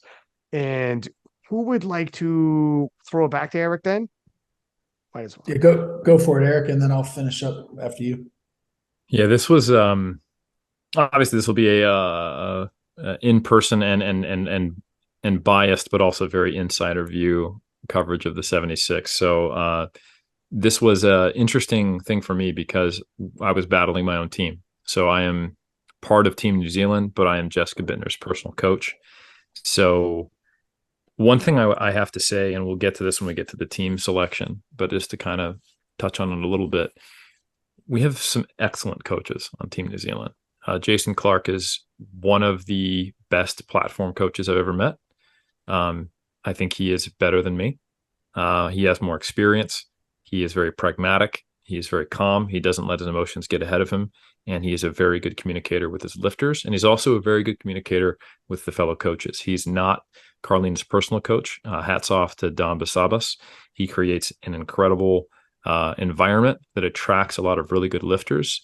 At his gym, there's also other podium finishers like Jewel Tassi who trains there, and a lot of very, very good New Zealand lifters that come out of there. And I think Dom does a lot of things right to create an excellent environment for top performers. He's also joined Amani's coach. So he's, clearly doing a lot of things right. So big hats off to both of them. Shook his hand. Congratulations. I will say I think it was a good move to make sure that Jason Clark had a voice at the table and was part of the handling team and was the head coach for Team New Zealand, because there's just not many people who can call it better than him. And I knew that going against, the combination of Carlena, Jason, and Dom together, it was a bit of a super friends scenario. And that if Carlena went 8 for 9 or 9 for 9, it was going to be a very uphill battle. Like you mentioned, Ryan, tough to say where Agata is at, but I've always said, oh my God, this is going to be a challenge. She's like 8 years old and she's totaling in 2002, she was born in, like I'd already graduated high school and she was born. Right. So, yeah, she was injured at Sheffield. She was not injured now. And the total that last year at Worlds that both Jess and Agata tied on, and Jess won on bodyweight of 585. She surpassed by 5 kilos, 5.5 kilos.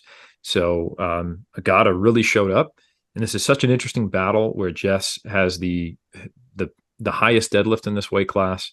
Carlena has the highest squat, and Agata has the biggest bench press.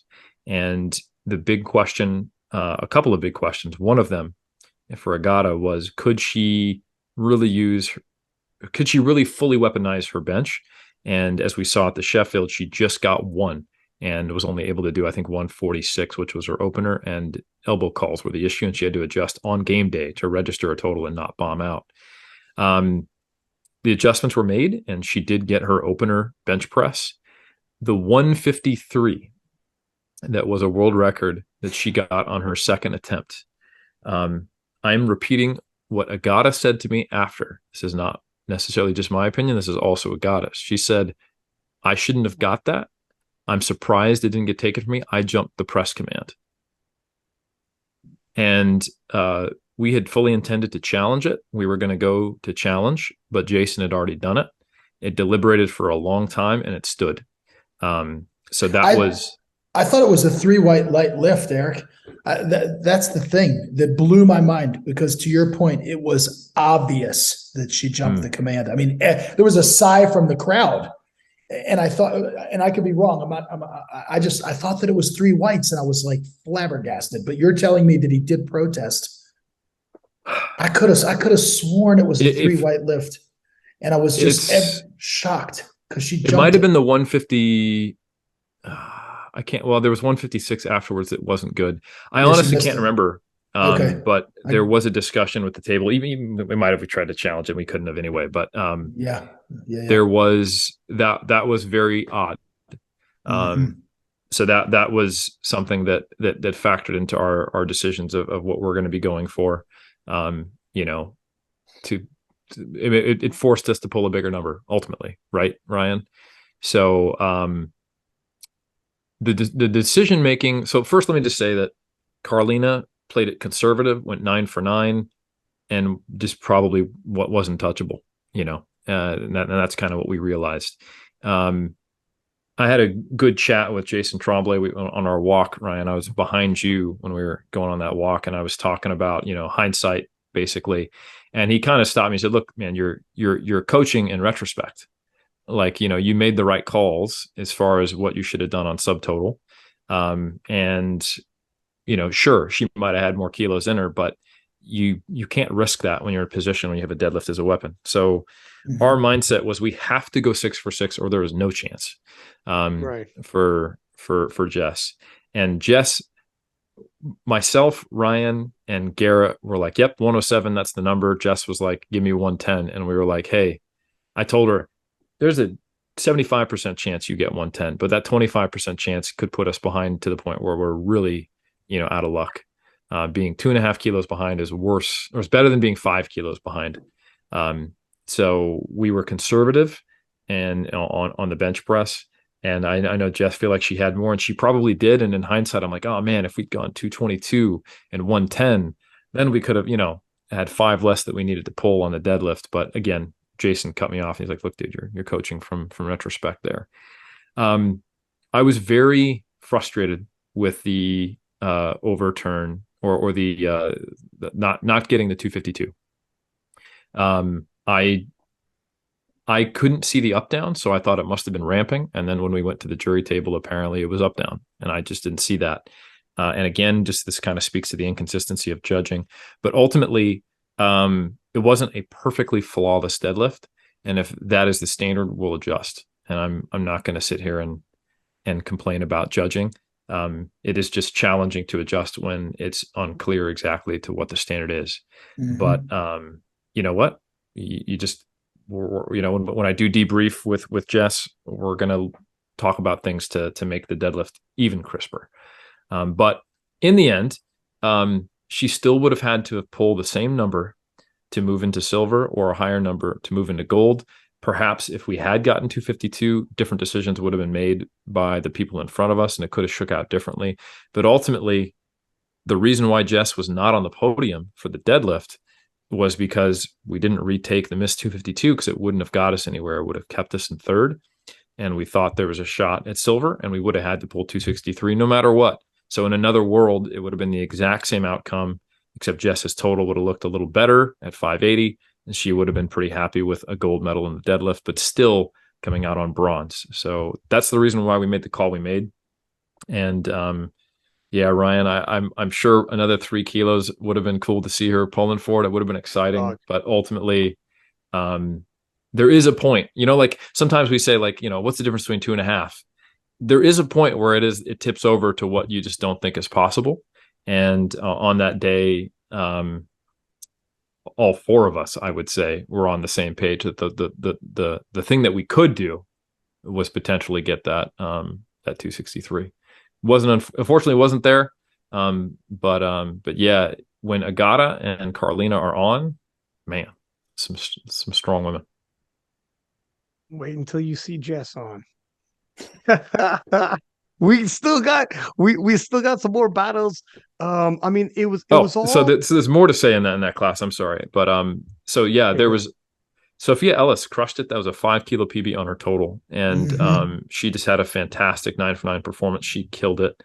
Also, Dana McNeil, she chucked on the 262 deadlift world record, which was she took a shot on that, or 263.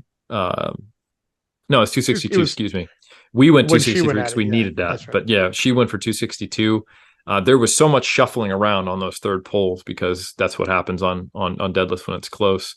But yeah, the Kim Walford's deadlift got overturned, if I recall correctly. It did. Yep. And then Dana just didn't quite have enough to get that 262. But there was a very exciting deadlift session in the 76s, which I thought was pretty cool. That was a 22 kilo jump, by the way, by Dana McNeil as well. That would have really inflated her total. But yep. She could have moved up a placing, probably. Yeah. Can I interject, Eric, if that's all right? Of course. In there. I was just, since we're talking about the deadlifts, if you would have told me at the beginning of the day that Sophia Ellis was going to get the gold medal in the deadlift and that Jess Bittner would be 5th in the deadlift, I would have bet everything I could beg, borrow, that wasn't going to happen. But yes, credit to Sophia Ellis. She knocked it out of the park. This is her signature performance. I mean, this is just flawless, just phenomenal. Like Eric said, added 5 kilos to her total. She couldn't be any nicer. Met her at Sheffield. She's just wonderful. Really excited to see her excel. I was perplexed, quite frankly, with the decision by Dana McNeil to take a shot at that world record. And I've actually talked to my friend and her game day coach at the time, and Mike Tushir, who writes her programming, I believe, as well. Talked to Mike, and Mike just told me that she just wanted to take a shot at it. And Mike and I kind of have this running joke that, well, everybody can load up for the win, or that everybody can load up for a world record and kind of go out and tug on the bar and wave to the crowd. And that's what it felt like to me. So she could have checked a lot of boxes, Dana, if she had taken a more pragmatic jump. She opened at 230, went to 240. It looked comfortable for her. The way that she's built, she and Kim are built very similarly. They deadlift very similarly. Both of them can grind very well. And I thought that 7.5 kilos, I mean, that would have moved her from 5th into 4th. So that's one box it would check. The second box it would check, it would have given her gold medal in the deadlift, a PB deadlift, and a PB total. And so there were a lot of boxes there that remained unchecked by just loading up the world record and saying, I want to take a stab at it and tuck. Now look, those are decisions that, that her hierarchy of goals in her game planning session clearly wasn't privy to that conversation. Maybe she didn't care about, look, it's, what's the difference between kind of 4th and 5th place when, she placed 4th last year at the World Championships in South Africa. So presumably maybe it didn't mean anything for her. And I'm not suggesting that, moving up a place, but in terms of the other boxes that she could have checked, I was just a little bit surprised. And then in terms of the other lifters, clearly the podium finishers, I did not think that Agata was all the way back. I mean, like Eric said, she was injured at the Sheffield. That was quite obvious. She was well below her abilities at Sheffield, but I had no idea that she was all the way back and then some, all the way and 5 kilos back, 5.5 kilos back. So credit to her. I mean, she had a great meet. She only missed the third bench on strength. Like Eric said, I thought the second one, she jumped the command. I think it was clear to everybody in the building, everybody watching the live stream. She got away with one, but hey, that's what happens sometimes. It's sports. Sometimes the calls go your way, and sometimes they don't. And so she was on the positive end of that one. And it was just, like Eric said, it was, a big ask for Jess, to having missed the second deadlift on a technicality and have that overturned. And again, I thought it was good watching it on the live stream. I've only watched it a couple times. And, that's the thing when you're watching at home, you are privy to those replays, in real time. You're under the gun and you've got to make these decisions. No question, you all made the right decision. She wasn't going to get caught from third. She wasn't going to get bumped off the podium. There was no other number to load up than the one that you put on there, other than, like Ryan said, add a 3 kilos and have her go for first. But so the coaching decisions there were made. I mean, she was flawless. She tied her PB in the squat, tied her PB in the bench. As you said, might have had the 110. But then you've just got Carlina just going 9 for 9. And just, man, I love me some Carlina Tongatea. She is just a gem. She's just delightful to be around, and just really love the interactions that I've had with her. Both her and Jess, quite frankly, are just wonderful. But really excited for Carlina. Like you said, Ryan, she hit the 600 at Commonwealths, but to put up a 593, which is essentially, half kilo shy of matching her total at the Sheffield, and to go 9 for 9 and just secure the W and doing what she needed to do. And of course, she's got the advantage of pulling after Agata. Mm-hmm. So even if Agata had made the third bench, and that's an extra 3 kilos, presumably, I mean, Carlina took exactly what she needed on her last one. You know what I mean? I don't think another, 2.5, maybe even 5 kilos was out of the realm of possibility. To your point, she had Jason Clark and, it's kind of the wonder, crew there, wonder team, if you will, at her back supporting her. And so I don't think that an additional 2.5 to 5 kilos was out of the question. The third one was not a limit lift for her. It was challenging, but it wasn't like, RPE 10. So just excited to see her win her first World Championship. I mean, I know that's what she wanted to do. This is the first Worlds that she's competed at, and it's exciting to see just the New Zealanders on the rise. I mean, there's it's kind of like popcorn. They're not all clustered in one area, but they're kind of spattered all over the place, if you will. And it's just exciting to see, between Evie and Megan Lee Smith, and of course Tim Monagatti and Carlina. It's great. So really talk about. Sorry. No, I was just going to say, really happy for Carlina. Congratulations to her. And this is great. And look, these, I don't know what Jess is going to do in the future, and that's between Eric and Jess and her personal goals. And I know there's been, talk about her possibly going to 84, whatever, you know what I mean? But look, these three are the cream of the crop when it comes to this weight class. We like seeing these battles. We like seeing the fact that Carlina's the squatter, Agata's the bencher, Jess is the deadlifter. They've all got chips at play, and so on and so forth. And it's just exciting. It's must-see TV. And then, of course, you've got, I think, the emergence. If you didn't know who Sophia Ellis was, now you do. And so, oh, by the way, she's not too far off, and she put together a performance of her own. So this was a fun session to watch. Yeah. And yeah, Team New Zealand, holy smokes, has Team New Zealand been on the rise now? We talk about Team France and Team New Zealand, though, with people like Evie, people like Carlina, Tim Monagatti on the men's side, like really upping their game as a whole. And world-class coaching, world-class, like from programming with Dom to like handlers with guys like Jason, Rory Lynch to whatever. It's just, and obviously yourself, Eric, New Zealand as well, and a bit of other teams, everyone could kind of claim you. Canada's going to claim you as well. It's freaking Team New Zealand's doing phenomenal. And Carlina is definitely her star has arrived. Now, from Sheffield to the World Championship, and now we're going back to Sheffield and God knows whatever else in between. She's the woman to beat in 76s now. She's the one. Everyone's got to come to her. So yeah, she's really established. I will absolutely take the consolation prize of Team New Zealand getting another gold too. So I was of course Jess is my girl. Like I've been working with her for 3 years. You in the medal ceremony, you got a Team New Zealand jacket, and you're like, not. I just fair weather fan it. I just switch. Yeah, that's right. Nicely done, my man. All right, let's move on to the 84s. And what can you say about the 84s? It kind of ended up a major surprise upset win. Amanda Lawrence took the 84 kilo world title. Yeah. No, but Amanda, she did her thing. 249 kilo squat, 130 bench, and went for a 267.5 final dead. Missed it, so just went forward with her 257.5, but a 636.5 kilo total. So if anyone thought that she was going to hold back and leave a little something for Sheffield, she was going all out, and she put the foot on the gas and gave us all a good show. She also, though, as we scroll down there, I know they loaded up that final pull. If you're wondering where they got the number, why that was loaded specifically, she was pulling for best lifter. It would have been her third best lifter. Looked like she might have had it for a second. She's got the advantage of being able to pull after some of these ladies, like Turbo Tiff last year, and missed it. But now we have I can't remember, she missed her last pull, but missed her goal of best lifter, and against now Natalie Richards. But not to be, although she's probably going to have other kicks at the can at it.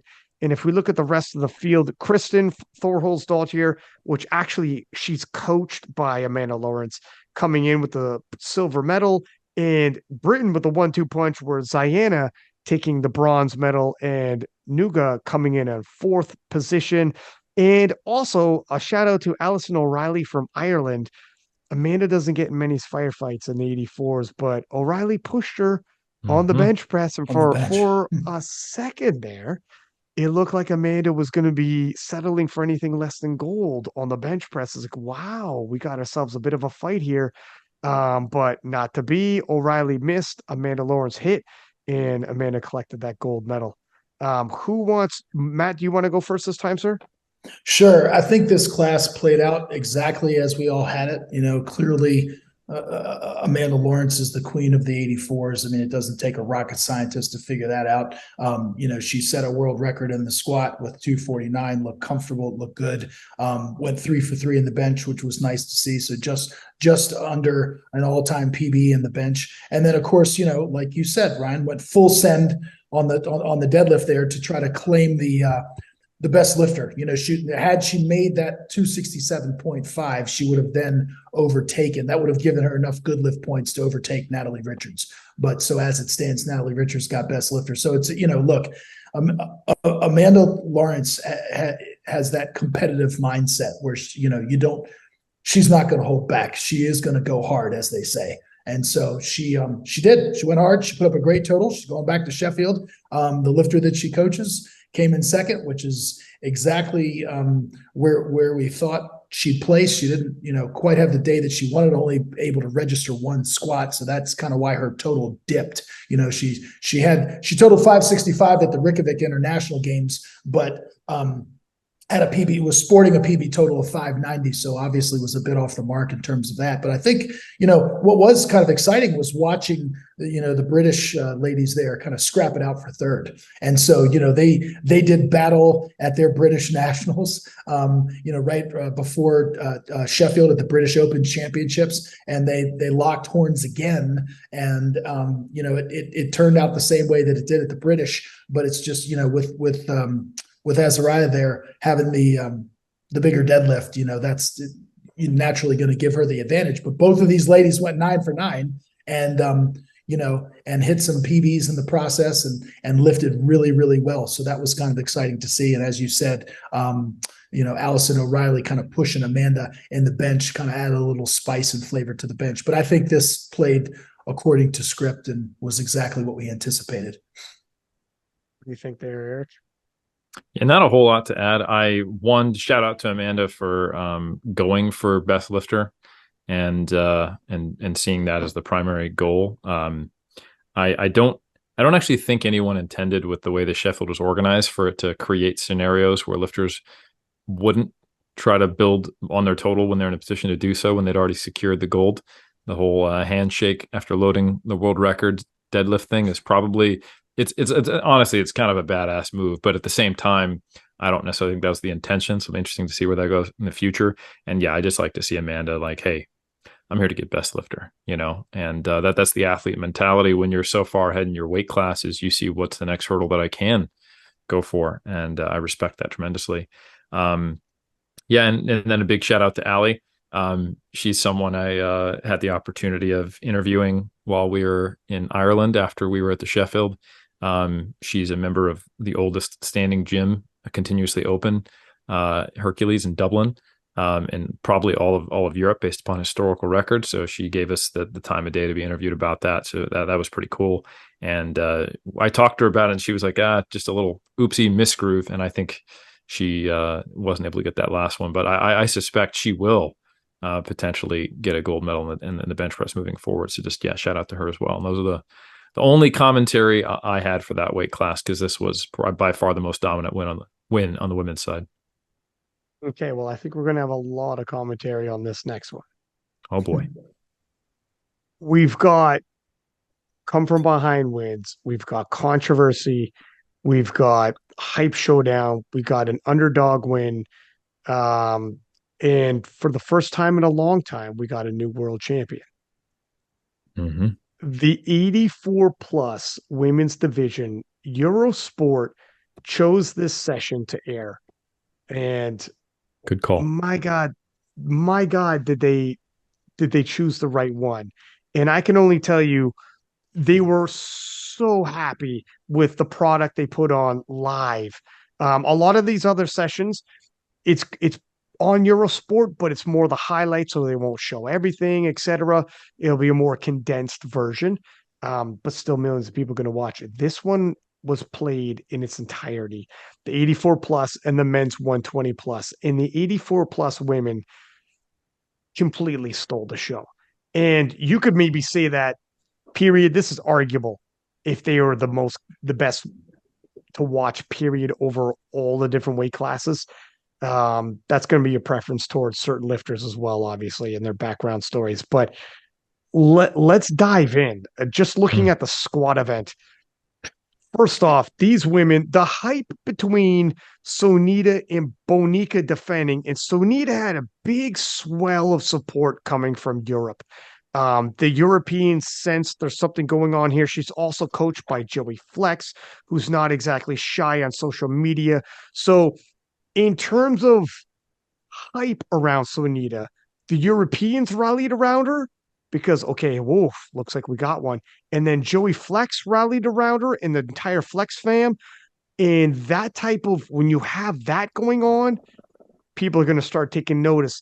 Bonica is the defending world champion, the greatest 84 plus of all time, champion in and out of equipment, world games champion. How many times she's won world titles? I can't even, we're into the double digits. It's crazy. She's got one of the best resumes of all time. Much more quieter. Coming from Canada, you don't have the groundswell of all of Europe behind you. You don't have the Joey Flex, crew behind you, hyping you as well. But is Brittany Schlater, whom won in 2021.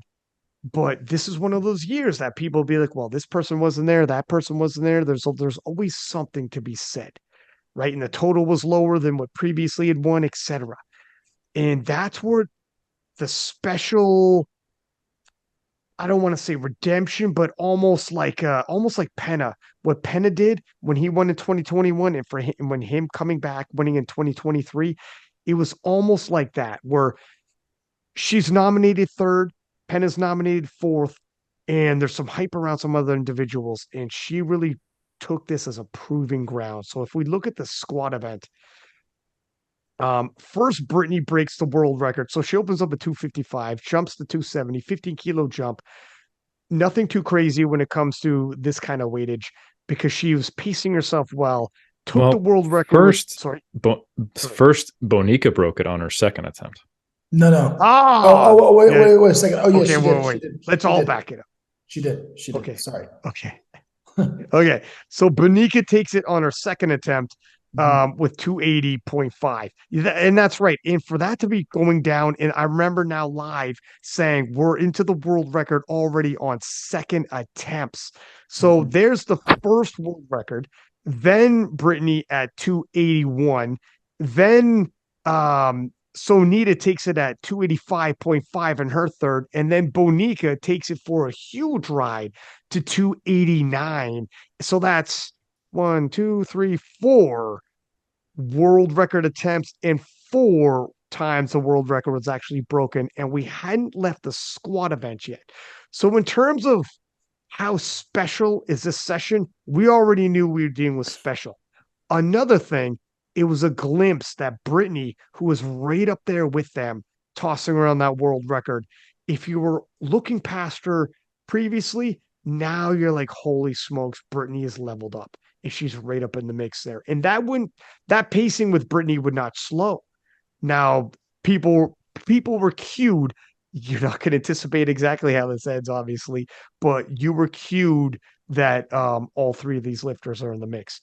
Moving into the bench press, Brittany ends up with 155. Sonita missed 142.5, retook it for her third, and Bonica hits 152.5 and misses 155. Now, Emily Mergier from France hit 160, takes a gold medal. She's an absolutely phenomenal bench presser, owns the world record. I think she might have lost it, was trying to bring it back. Either way, I know she's broken the world record and loaded up of Mr. Third Attempt. But she was going to end up being too far behind to make any major plays with the top end 3. And that becomes clear once the deadlifts happen. Now, this is where controversy arises. Bonica opens up with, well, first off, Brittany opens up with 235, which is an excellent call. Matt Gary gives her a lot of room to grow and pace herself. Well played by the Canadians. Bonica opens up at 240, misses. And this is where the calls start getting, I don't know, controversial. It depends on what you fellas say, and I want to get your guys' take on it. But it's the knees that seem to be the issue, a soft knee issue with Bonica. Sonita hits 245. Bonica misses once again 240 on the second round. Brittany successfully hits 247.5. Sonita hits 260.5, and that's a world record. And can we also mention that Lala Yes. from Australia opens on 258, our world record, and gets it. And ends up First on her attempt. second attempt. That's her first attempt. On her second attempt, hits 260, hits 268. So she goes up 10 kilos further in the world record. Now she's from New Zealand and Australia. Sorry, you're right. Yes. And pounds don't mean a lot to her. So they moved to 275.5. I would have loved if she tried to become the first woman to pull 600 pounds, and to do that, she didn't need that much, but probably doesn't mean too much for her coming from Australia. I don't know how often they pay attention to pounds, or if it's even one of those milestones that they chase. But she was pulling for bronze. Is that what she was? Okay. Correct. Yep. Well, there you go. She could, to her point, if she thinks she can hit it, she could get both. And I've seen her pull 270 in comp, and 275.5 is totally reasonable anyways. So there you go. And thank you for the clarification, sir. That makes it does shed a little bit of light onto that. And back to the battle at hand between these ladies. So Bonica 3 times in a row misses 240, and the calls, I want to get your guys' impression. Some of them were cleaner than others. I know on the live stream we have a replay. Some of them could go either which way, but the calls were tough on everybody, right? Like Taylor Atwood's third call. Although, it's going to be contentious. It's going to be debatable. It wasn't like it was overly egregious to my eye, but that's my opinion. And I know you guys have been around the block, and we'll have your opinions as well. Brittany hitting 257.5 on her third deadlift, sorry. Finishing off with 693.5, a new world record in terms of the total we've ever seen in 84 pluses, which is phenomenal if you think about at the World Championship, and it's Bonica that she's taking this from. And let me also add, by that point, when Brittany hit a total of 693.5, even when I'm looking at Bonica's deadlifts, at that point, it's too far gone. Brittany has. It didn't look like Bonica would be able to catch up, even if they gave it to her on her second, because it was borderline. So if she had gotten her second deadlift, it'd be very difficult. Brittany was very well pacing herself. Now, Sonita came out on her final pull with 267.5, attempting to take the lead and missed. And oh, go ahead, Matt. Yeah, no, I just wanted to your point, Eric. I'm sorry, Ryan. I just wanted to illustrate something. So, Natalie, how do you pronounce her last name, Eric? Lala from Australia. Lalai. She goes by Lala though. Lala. She goes by Lala. So Yeah. Natalie, of course, I just want to add to this and then let you continue, Ryan. This is instrumental because she opens at the world record at 258 and then jumps. And then, of course, Sonita took the world record back on her second attempt with 260.5. But key and important here, Natalie takes 268 on her second attempt. Sonita only needed 5 kilos, right? So the number that she needed was 265.5 to secure the championship, to tie and win on body weight against Brittany. But oh, by the way, she can't take 265.5 because that's no longer a record. 268 is now the record. So it forced Sonita to take 267.5. And as we saw with her final pull, it was literally and figuratively an RPE 10 limit lift. I've mentioned this in the preview show about how her third deadlifts, could look a little sketchy. She actually stood up with it fine, but wasn't quite able to convince the judges at lockout. And to me, it didn't look like she got her hips all the way through and her shoulders all the way back. Now, shoulda, coulda, woulda. We can play that, would she have had 2.5 kilos lighter? And she may have had 2.5 kilos lighter because that was like literally right on the edge. So I just wanted to mention that was a scenario where, she was forced to take more than she needed to win the title. And that's what the beautiful thing about the World Championships is people from around the world jump in and they can apply pressure from all different sides. And it's something you don't get at, more of a head-to-head showdown like Sheffield. Sheffield makes it clear you have your head-to-heads, but when you have the rest of the pack, someone from 5th, 6th, who's a specialist can be applying pressure and change the game ahead. Change the game for everybody ahead of them. And it's a nice little, you have to play with that. The world is there. The whole world has representation at the IPF World Championships. You have to worry about that. And it makes it a little bit more interesting. But I absolutely, I can't remember the last time the 84 plus was this dynamic where anyone can win. It's always been Bonica. When you're that far ahead, you're not going to have the back and forth seesaw battles. Oh my God, who's going to win right up to the very end? What these ladies did, putting on the show like they did, I've never been. I don't think I can't remember anybody's been this excited about the 84 pluses.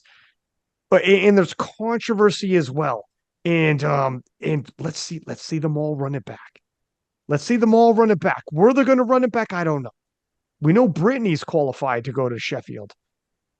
Are they going to bring another 84 plus? Maybe. Either way, I guarantee you we're going to see all these ladies at the IPF World Championships again. And they're going to clash and we can sort this out. What did you gentlemen think about this? Who wants to go first? Yeah, I was saying, I've been telling you for a while, Ryan, that this is one to watch. There's so many stars on the rise. And even me keeping my eye on it, I did not see Brittany Schlater coming. She made it very clear to me when I went to congratulate her that I had to eat some crow, and I was very happy to do that. I will say, to I think all of our credits, that no one really saw this coming. She's not posting a ton on Instagram, and even from what she shared with me, this was a performance that she didn't necessarily know she was capable of. I don't want to, say that's a quote that she said, but just like in her last training block, like and Bryce Krawczyk is working with her, like the numbers that she was moving up was fast, and they were big PBs. Like if you look at her performances, when she won in Sweden and got her first world title, that was a 607 total. This was a 690 3.5 total. Okay.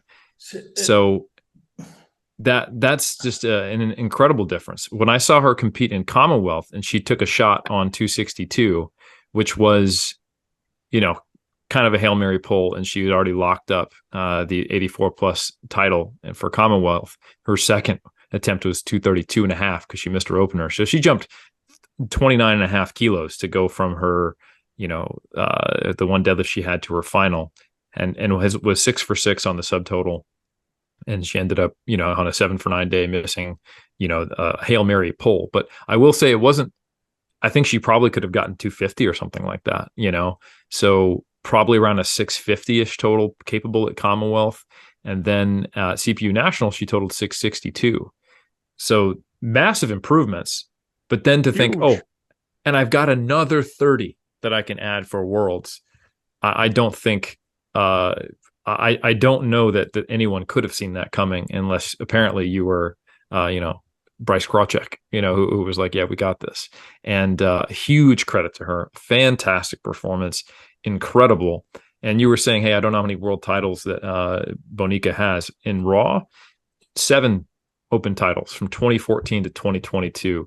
And only person who has been that dominant is Kimberly Walford, because she has 2 in one weight class and 5 in another. So to say that this was an incredible win and an incredible upset is an understatement. And in addition to just all the complexity that was going on in this class, we had Lala coming in with this massive deadlift, which changed the game plan of Sonita, who apparently was able to put together the kind of total that we were saying, hey, on her Instagram, these are different days. Is she going to have it on game day? She absolutely had it. The squat world record to change 4 times a single session. Now, only 2 of those ended up getting credited because Bonica did not register a total. Also, nuts. I was on the edge of my seat watching this class. I think it was hands down, and I include the 74 kilo class, the most exciting and class to watch. Now, if Taylor Atwood had bombed out on a controversial decision instead of just losing, maybe we could discuss that another way. But this was absolutely a scenario where someone who was previously seen to be completely untouchable, having not one set of barbarians at the gates, but oh shit, check the back door. We got barbarians at the gates at both ends of the house, and then actually not able to register a total. So riveting. I streamed all of the world record attempts. Streamed. I'm an old man. I put them on my story on Instagram. I was watching in the seats, and I hung around far too long afterwards, just kind of like, wow, this is incredible. And it was really exciting to watch. And I want to give a huge shout out to Jewel Tassi. She made attempts. She went 8 for 9. And when Bonica ended up stumbling and not registering a total, she found herself in the unlikely scenario of actually taking a bronze for New Zealand, which heavily solidified us for that 3rd place in the women's team. And what Lala was trying to do was pull to overtake that with bronze in the position she was in. So it was a fight all the way from 1st through 5th, more or less. One of those placings got away because Bonica was not able to register a total. My personal opinion when I was looking at it was that Bonica was not locked out. So I understood why she was getting those calls. And I was actually impressed and pleasantly surprised at Sheffield, because she'd seemed to be much more clearly locked out. And she pulled 257 at Sheffield. And it was like that looked good to me. So I don't necessarily know what happened. I don't know if it was, I'm good now, I don't need to worry about it. She was able to lock it out at Sheffield and to stop focusing on that aspect, or if there was a mild injury or what have you. But it was like, wow, that's an unfortunately negative change. And on her 3rd deadlift, I don't know if you guys noticed this, she came out and she tried to pull conventional and had put on squat shoes. It was like, hey, let's try something different, see if we can make it clear that the knees are more locked out. That was a bit of a desperation move there, just trying to see if she could register a total. And even if she had gotten that, it would have been, I think, only good for bronze. It would have put her, I want to say, like 681 or something like that. So even best case scenario, after the first two misses. If she'd managed to come and rally for that third, we're looking at 7 times world champion being in bronze, and it would have been kind of a similar story to Taylor Atwood. So that was a riveting session, incredible, very different than I think anybody had it. And at that point, my king of the lift, fantasy picks were completely relegated me out of the top 100. So it was a rough day for me, but a happy day because I think it was great because Jewel Tassi, obviously, Team New Zealand, and I got to fly over with her and her mother Laura on the flight on Dubai, and we had a great chat. Wonderful people. I haven't had a chance to meet Sonita, but it's just great to see an up and comer in 84 pluses, and then Brittany Schlater. Couldn't be a nicer person out there. And as nice as she is, she did take the time to let me know that I was dead wrong, as all of us were, with thinking she was only going to be good for bronze. So I happily ate some crow there. She let me know. Oh, I know. And you probably had it worse than I did, because at least I knew there was a pretty good fight on comment. But hey, we're both happy to be wrong, right? And reigning champ, now 2-time world champion Brittany Schlater. So hats off to her. What are you thinking here, Matt? Yeah, a lot to unpack here, and I'll just kind of bounce around a little bit. First of all, the squat session was just this session was, to y'all's point, and I would just pile on and echo what you all said. This was the session for the ladies. This was the weight class to watch. I think it kind of starts, we use the analogy around 76 kilos. Guys really start to pay attention, because the women at 76 kilos start lifting weights that like strong men just walking around can lift. Like, holy crap, we've got women squatting 500 pounds, Carlina Tongatea. And we've got,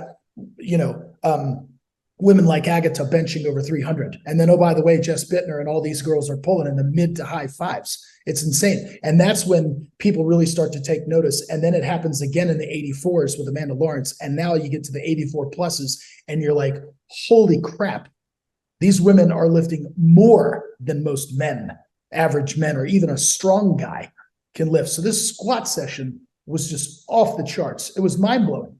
The top 5 ladies.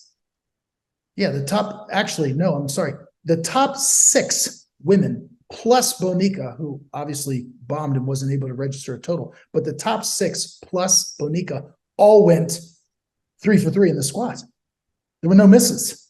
So it's a fun squat session. Like, that's fun to watch. A lot of makes with very few misses. And then, like you said, the world record getting ping pong back and forth 4 different times is just amazing. I mean, that's exciting. That's good for viewership. And that's good for the sport. So yeah, just kind of like we touched upon, excited for Natalie. I mean, she was a difference maker in 5th place, but with that deadlift, that, not presumably, it did. I mean, it affected the outcome. I mean, she's putting pressure, like you said, Ryan, and changing the outcome of the whole meet. Exciting to see Jewel Tassi slide into 3rd. Like you said, Eric, another New Zealander. And then just getting into the situation with Bonica. So a couple of things. I think we talk about body weight lots of times in other weight classes, but we don't mention it in the supers. And being Ray Williams's coach, I know that this affects Ray, so I'm going to touch upon it briefly for the 84 pluses. Bonica, when she came to Sheffield, weighed in at 141 kilos, which is essentially almost 5.5 kilos up from her last competition, which was the World Games. So she had put on some body weight coming into Sheffield. And to Eric's point, and Eric, I'll just correct you for just a second, she hit a PB deadlift at the Sheffield in 252.5, not 257. So at Sheffield, apologies. So Bonica hits a 252.5 kilo deadlift at Sheffield. Her deadlifts look good. She went 3 for 3 at Sheffield and securing that world record total at 680 kilos. But then we fast forward to the Worlds here. And I actually, when I checked the body weights and I was watching the openers go up, when I was watching this live, I noticed that Bonica was heavier, that she weighed 144. So she put on another 3 kilos. And the reason that I mentioned this is because obviously as Ray's coach and as super heavyweights in general, as they pack on more weight, it helps the subtotal. The squats typically go up, as do the benches, but it really impedes them in the deadlift. It makes deadlifting more difficult because just matter of factly, their body mass gets in the way. and it stops them sometimes from having a clean and neat and tidy deadlift. And I think it's worth mentioning that potentially made it harder for Bonica, the added body weight, to lock out her deadlifts. I agree with Eric. I thought her knees were unlocked. I didn't feel like she was complete, and that's what she got reds for. It was 3 red lights. It was untidy. It didn't look clean. And then at lockout, you could visibly see that, to me at least, that her right knee was not locked. It was pretty clear. And I think that's what she got called on. And then she wisely repeated it. But if we rewind just a second, the fatal flaw, and she mentioned this in her press conference, and I think that this was a bad call and a bad move by the American coaching staff. They panicked and they bumped her deadlift opener, which was a mistake. So she opened at 240. And when you run the math, 240 is a mighty big deadlift opener when your PB is 252. That's more in line with a second.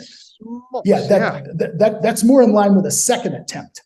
So when you kind of push and Bonica said in her post-game press conference with Powerlifting America, and Paul, shout out to Paul Bellinger for doing those post-game press conferences. Those were fantastic.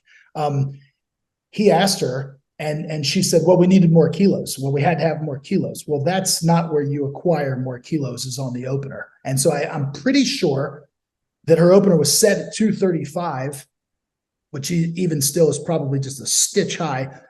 It might have been 230. I'm not certain. But either way, they bumped the deadlift opener up to 240. And I said, that's going to be an issue.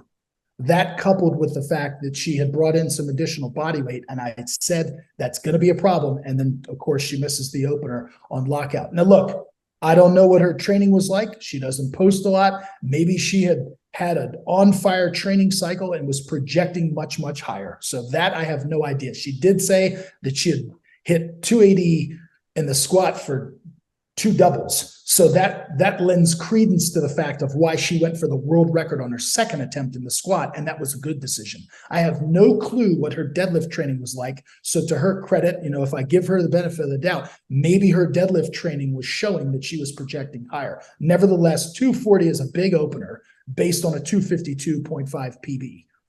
And that created a serious problem. And I think the American coaches fell into panic mode, seeing what Sonita was doing, seeing what Brittany was doing, and saying, we've got to make up some ground here. And also, there are some coaches out there, and I'm not trying to throw shade on anybody, but I'm keeping it real, because I know that you like that, Ryan, when I keep it real and when I tell you things about coaching that sometimes don't get mentioned. There are game day coaches out there who don't have the experience of coaching from behind. They're used to coaching from out front. They're used to having a lead and padding the total and playing it safe and all of these things. But let me tell you something. You don't take risks on opening attempts, on openers, when you're trying to make up ground. You have to get in the meat safely and then begin to engineer and make moves. And that proved to be a fatal blow to them, a fatal flaw, if you will. That's a mistake, in my view, is bumping the opener up. And then she was not able to meet the standard 3 times. Like Eric said, she came out for the third one. She changed it up. She took her belt off and she did conventional and heels, thinking that, and it didn't go. And she's out of the competition now. So removing her from the conversation and just giving all credit is due to Brittany Schlater. Fun fact. I picked Brittany Schlater to win in 2021, and she was the reason that I won the fantasy in 2021. So I'm hanging my, so I beat Rory by 1 point in the fantasy league, and it was because I picked Brittany Schlater to win on the last day in 2021. So shout out to Brittany. Thank you for clinching the deal for me in 2021. I did not pick you this time, and clearly I should have. I don't think anybody picked you, so credit to you. I actually sent her a DM and said, congratulations. This performance, just like Eric said, is just absolutely next level. I mean, her previous PB was 662, so she put 30 kilos on her total, 30 plus kilos, 21 kilos in the squat, 4.5 in the bench, and she put 7 kilos on the deadlift. And oh, by the way, her lifts are exemplary. They are irrefutably good. She squats deep. She pauses the benches. She hits elbow depth, and her deadlifts are not sketchy. They're clean, given given her body structure and the typical, if you want to say, I say that in air quotes, of what, the heavyweights look like, and they typically struggle in the deadlift, and her deadlifts are exceptional. They're just like textbook. And so it's really fun to watch her go 9 for 9, execute all the lifts to an irrefutable standard. I mean, she wasn't getting red lights. They weren't in question. These were not calls that could potentially then be overturned. And so if she had her signature performance at CPU Nats, then this is like next level signature performance. I mean, this was her signature performance now. And so credit to her and Bryce Krachek, who's been the man with the plan, so to speak. Just an absolutely signature performance for her. And oh, by the way, she put 13.5 kilos on top of the world record and punches her ticket to Sheffield. So that's going to be really exciting. I have no idea if they'll be able to pack on another 13.5 kilos on top of the world record by the time Sheffield rolls around, but we're all going to want to tune in and see, and we're going to want to be there and watch. So yeah, this was an awesome session. So fun to watch. Just really exceptional lifting. And like you said, Ryan, if this is what Eurosport wanted and they dialed this session up as their feature when they picked the right one. And can you even believe it that we're in a world where we might get 2 84 pluses going to Sheffield and neither one of them is Bonica? That's a possibility. Yeah. Yeah, this was without question. We were talking before we went on air. I said I had storylines, overarching themes for IPF Worlds, and I had 3 main storylines for the women. I mean, this is definitely one of them, obviously. This session, Bonica bombing, Brittany Schlater went. This is a huge storyline, and yeah, I mean, she's Bonica, to her credit, legendary lifter, one of definitely in the discussion for women without question. For greatest of all time, given no question, based on what she's accomplished, both raw and equipped, world games, you name it, consistency. And so this was huge. This was volcanic. Also, some advice I would give, try not to post for the first 24 hours, huh? After you get on the wrong side of a controversial call. You're gonna regret it. You're not gonna show your best side, and I'll leave it at that. But in this class, 6 ladies squatted 600 pounds and up. That's crazy. It's insane. 6 ladies, 600, or sorry, 4 ladies, 600 pounds and up. Yeah, I think there were 6 attempts. To your point, that were over 600, but yeah. And I got lucky with that. I meant to say. Eric, listen, Eric. I just want to touch on Eric. Would know better than I because he and Omar do iron culture. But when you talk about just average strength or pretty good strength, you know what I mean. You talk for men, right? You talk about maybe a 400 squat, a 300 bench, and a 500 deadlift. Those are freaking 600-pound squats, man. This is insane. Absolutely. There's 8 billion people on the earth, and most men don't even come close to this. So these are, tip of the spear type athletes. Phenomenal. Yeah. Let me ask you guys. Sorry, and also just a shout out to Jewel. I think her best squat in training was 262 or 265. So to go 277 on game day and be just behind Sunita and Brittany and Bonica is 4 600 pounds. It's just honestly the low 600 totals have won the 84 plus class in Worlds, and the top 1, 2, 3, 4, 5 were all 640 and higher. And if Bonica had managed to get one of her 240s, it would have been the top 6. And here's the thing, Ryan, before I kick it back to you, just 1 second for a second. So touching back upon her attempt selection. So I just ran the numbers. Let's just assume that Bonica had opened more pragmatically, right, and taken some customary jumps. If she had tied her PB, she would have totaled in the deadlift. If she tied her PB, she would have totaled 694, which would have been. So I'm just saying, with more pragmatic attempts like that. And then look, Brittany had more in the tank, clearly. So Brittany, I'm not saying that Bonica definitely would have won. It just, she'd, if she'd have opened lighter and been able to secure a deadlift and then make some moves from there, it could have been a different situation and a different outcome. I still think, based upon what we've seen here, based on how this played out, Brittany was just a next level. Well, I think more likely. Go ahead. More likely, Bonica would have opened lighter and only got her opener. It's pretty clear with 3 different attempts at 240, she was not going to. How many more attempts are we going to give her? She got all of her chances. But you're right. What would have happened is, so she wasn't going to beat Britt or see Nita, but she wasn't going to bomb out. She wasn't going to lose her world records. She wasn't. She would have ended up with a total and somewhere in the mix, maybe on the podium type deal. So depending on what she could have ended up. To your point, it would have been amazing, way better. I was just saying, and she wouldn't have posted 5 minutes later after bombing out and saying things that she probably should. I think there's a world. A lot of could have or 230. Sorry, I was saying I think there's definitely a world where she opens at 230 or 235, gets that, and she has, a bronze and also has the heaviest squat of all time. So. Nobody wants to see anybody bomb out. No. At least nobody should want to see anybody bomb out. And it was unfortunate to see that happen. But I'll also just say that I fully expect, like, Bonica's not hurt, and I'm sure she's got some fire in her belly. So I think there's probably going to be, we may be seeing some ridiculous battles moving forward, and there's more 84 pluses on the rise.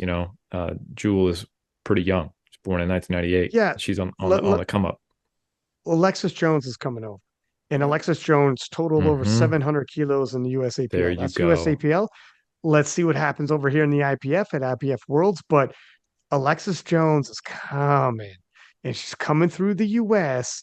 So we're gonna have battles at PA Nats with Bonica and her. We're gonna have battles at Worlds. We're gonna have there's 84 plus is red hot in 2023 and 2024. So let's see what happens. I can't wait, man. I can't wait because Alexis Jones at 700. Brittany's right around there. Sonita's going to be right around there. Bonica, let's see what Bonica does. She could like, she's a tiger. She could, she'll rally and we'll see.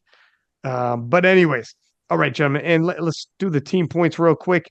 Everybody listening, Team USA did the old sweeperoo with the men's and women's. They got gold.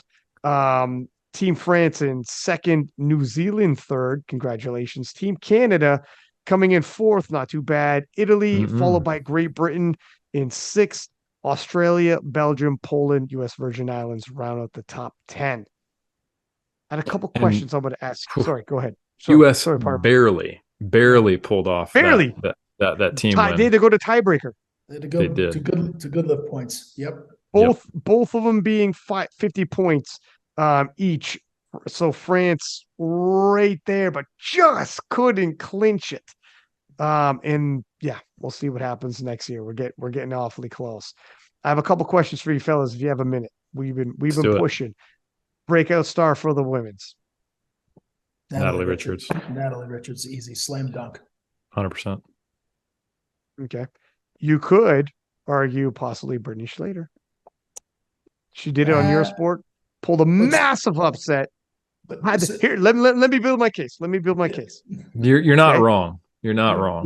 Let me say I'll tell you the one reason why not is Brittany already has a world title. Correct. That's right. She already has one. But here's what it is, though. She became the undisputed 84 plus by breaking the world record, where in 2021 there was that caveat of you won because I wasn't there. And Bonica let her know that. And other people would be echoing this. Now nobody can say anything. And it becomes the credibility behind this with the women that she defeated in terms of star doing it live on Eurosport, on that Eurosport session with a massive back and forth seesaw with controversy and everything surrounding it. When it was done, everybody was talking about the 84 pluses, and she won that. I'll give her the undisputed badass award, to be able to come show up and beat someone straight up when that person told them previously, oh, your win doesn't count because I wasn't there. And they go, okay, how about how you like me now? I think that is the award I'll give her. But just because I think she deserves that other world championship, she was the one person in the arena standing who won. It's not on her who else shows up. It's on her to perform. And this is the second time she's won a world championship. And that's the only reason why I still think it's Natalie Richards personally. I'd be comfortable giving Natalie Richardson doing an honorary mention here, but we had to throw something in there. How about upset win? I mean, that I feel like we have to give to Brittany Schlater, right? Agreed, because nobody picked her. Nobody saw that coming. The sexy pick was Sonita, and the logic pick, just based on previous track record, was Bonica. And so this was the upset win. Yeah, in all the other classes, I would agree with you. Dynasty changing performance, or let me word it like I did for the men's. Who impacted their era and was going to make you look at this era differently due to what they did? Wow. Want me to go first like I did last time? Because it's a tough question, so I can help you Please guys. do. Yeah. There's two. I'll lean into Turbo Tiff, because now Turbo Tiff has elevated the 47s with 3 wins and literally missing all of her thirds and still being so far ahead of everyone else.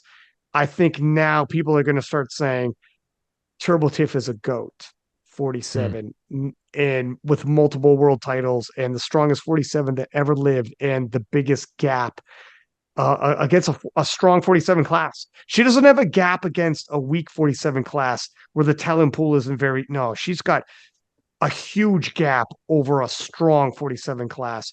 3 world titles and the strongest 47 we ever seen by a sizable margin.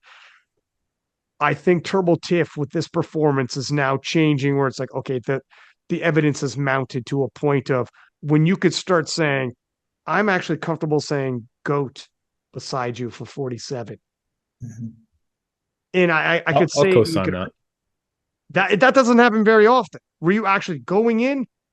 You haven't outdone Heather Connor yet. Coming out, maybe that was it though. Maybe we're finally there. Here's another one, Carola Gara. Gara's performance at 63 changed a lot in my mind. It was so dominant. That total is so big. 557.5 by Gara. Yeah. I didn't know. I thought Leah Babwa capable. I didn't know. Now we have other 63s capable of that. Insane. Gara, I knew Gara was good. I knew Gara was the favorite to win. I think for a lot of people, and this isn't just myself, I think when we reflect back at this era, she's not just behind Leah or just some kind. No, she's right up in that mix. She's a showdown. She's a true world champ, multiple time world champ, in and out of equipment. And she's pacing. She's still improving. And this is also her era. Okay. That helps. I appreciate that, Ryan. So I think I'm going to co-sign on Tiff because all the other people have a slightly different impact. Like when we were doing the preview, we were like, oh, is it going to be Amanda Lawrence or is it going to be Leah Babwa as best lifter? And we weren't sure. That's not what shook out. And right now, I would say the performances of Natalie Richards and Carola Gara have us in the situation where we go, there's too many people right now to say who's the best lifter on the female side. Like those 4 are all potentially the best overall. And I think that is almost a change in us thinking like, oh, were we going to have Leah Babwa emerge as a Taylor Atwood? No, I think the whole women's division is coming up to another level that we expected. And we are just not at the peak yet. And I think we're going to see some ridiculous performances continue for a few years. But I will say that the most dominant performance and kind of this kind of 3 world titles and someone who is very, very young, I agree with you. I think it's probably Tiffany. That change, yeah. How about yourself, Matt? Yeah, I mean, just to be different, I would I would go with Corolla. I mean, just to, yeah, like you said, we thought this was only possible by one person, and now she's proven that's not to be the case. that she can do it, that she can do it as well. And to touch upon what Eric just said in terms of like these best lifter discussions, what is thrilling for me, because I've been pounding this drum for the longest time, is you have lifters in this conversation like Leah Bavois, Natalie Richards, and Carola Gara. What do they all have in common? They all make a ton of lifts. Evie Corrigan as well. They execute when it matters most, and that's huge. I mean, especially at World Championships, because this is it. I mean, these are titles. I mean, Sheffield's important, but man, world titles. That's it. These are legacy defining moments. Stacking world titles. And also a reminder, both Evie and Leah did not come out for their last poll. Yeah, so they could pad their points, pad their like it's they're all phenomenal. Yeah. And I'm gonna snowball. An 8 for 8 with a pass is the same. That's a 9 for 9 day. They intentionally chose not to take the last one. So they didn't come out and miss any lifts. They passed on the opportunity. That's all. Yeah. And I was saying, in terms of their GL points, it's going to be deceiving because it'll be higher with their third. Also, I was going to say, it's starting to look like with Gara's performance, if you're equating to boxing in the 80s, Mike Tyson was just whooping everyone's ass. And it would look like that's what Leah Bavois was. Gara is now saying, no, it's not the Mike Tyson. This is like Sugar Ray Leonard, Thomas Hearns, Marvin Hagler. Like this is like, you Leah are a phenomenal superstar. You might be Sugar Ray Leonard, but I might be Thomas Hearns. I am also special. We're gonna clash several times over. I win one, you win. We're both special. And when it's all said and done, you're going to be glad you competed in my era. I'm going to be glad I competed in yours, because people are going to remember this rivalry. Like sports fans will be like, "Oh my God, was that a phenomenal era?" And that's what the whole question was who put a performance that makes you rethink the era. And I think Gara is a good choice as well, because it's not a Mike Tyson era. It's in the 80s they had 4 kings, and I think we have 2 queens. And that's a good thing for sports to have rivals. At least 2, Ryan. Well, these 2 are going to clash in the same weight class. True. Again, they're not even the same weight class. But this is what I like. I'm talking direct head to head. Overall, if you want to talk GL points in the whole 9, you guys are 100% right that it's wide open. Right? It's wide open. I'm just glad though, when you have 2 reigning world champions and clash head to head, and they're both special, and they're both like it's an amazing time in powerlifting. Yep. A lot of people don't have that. Evie Corrigan be like, I'd love to have, Turbo Tiff, whatever. Let's see it happen. Let's put it together, gentlemen. Let's see what we could do. Hopefully SBD's listening, be like, have them in the same weight class, for God's sake. Don't let one go 63, one go 69. But anyways, gentlemen, thank you very much. It's like 1:00 in the morning over here, and we made a push. Actually, I say over here, it's just for me. You guys are all. What time is it for you, Matt? It's 11 p.m. It's nothing.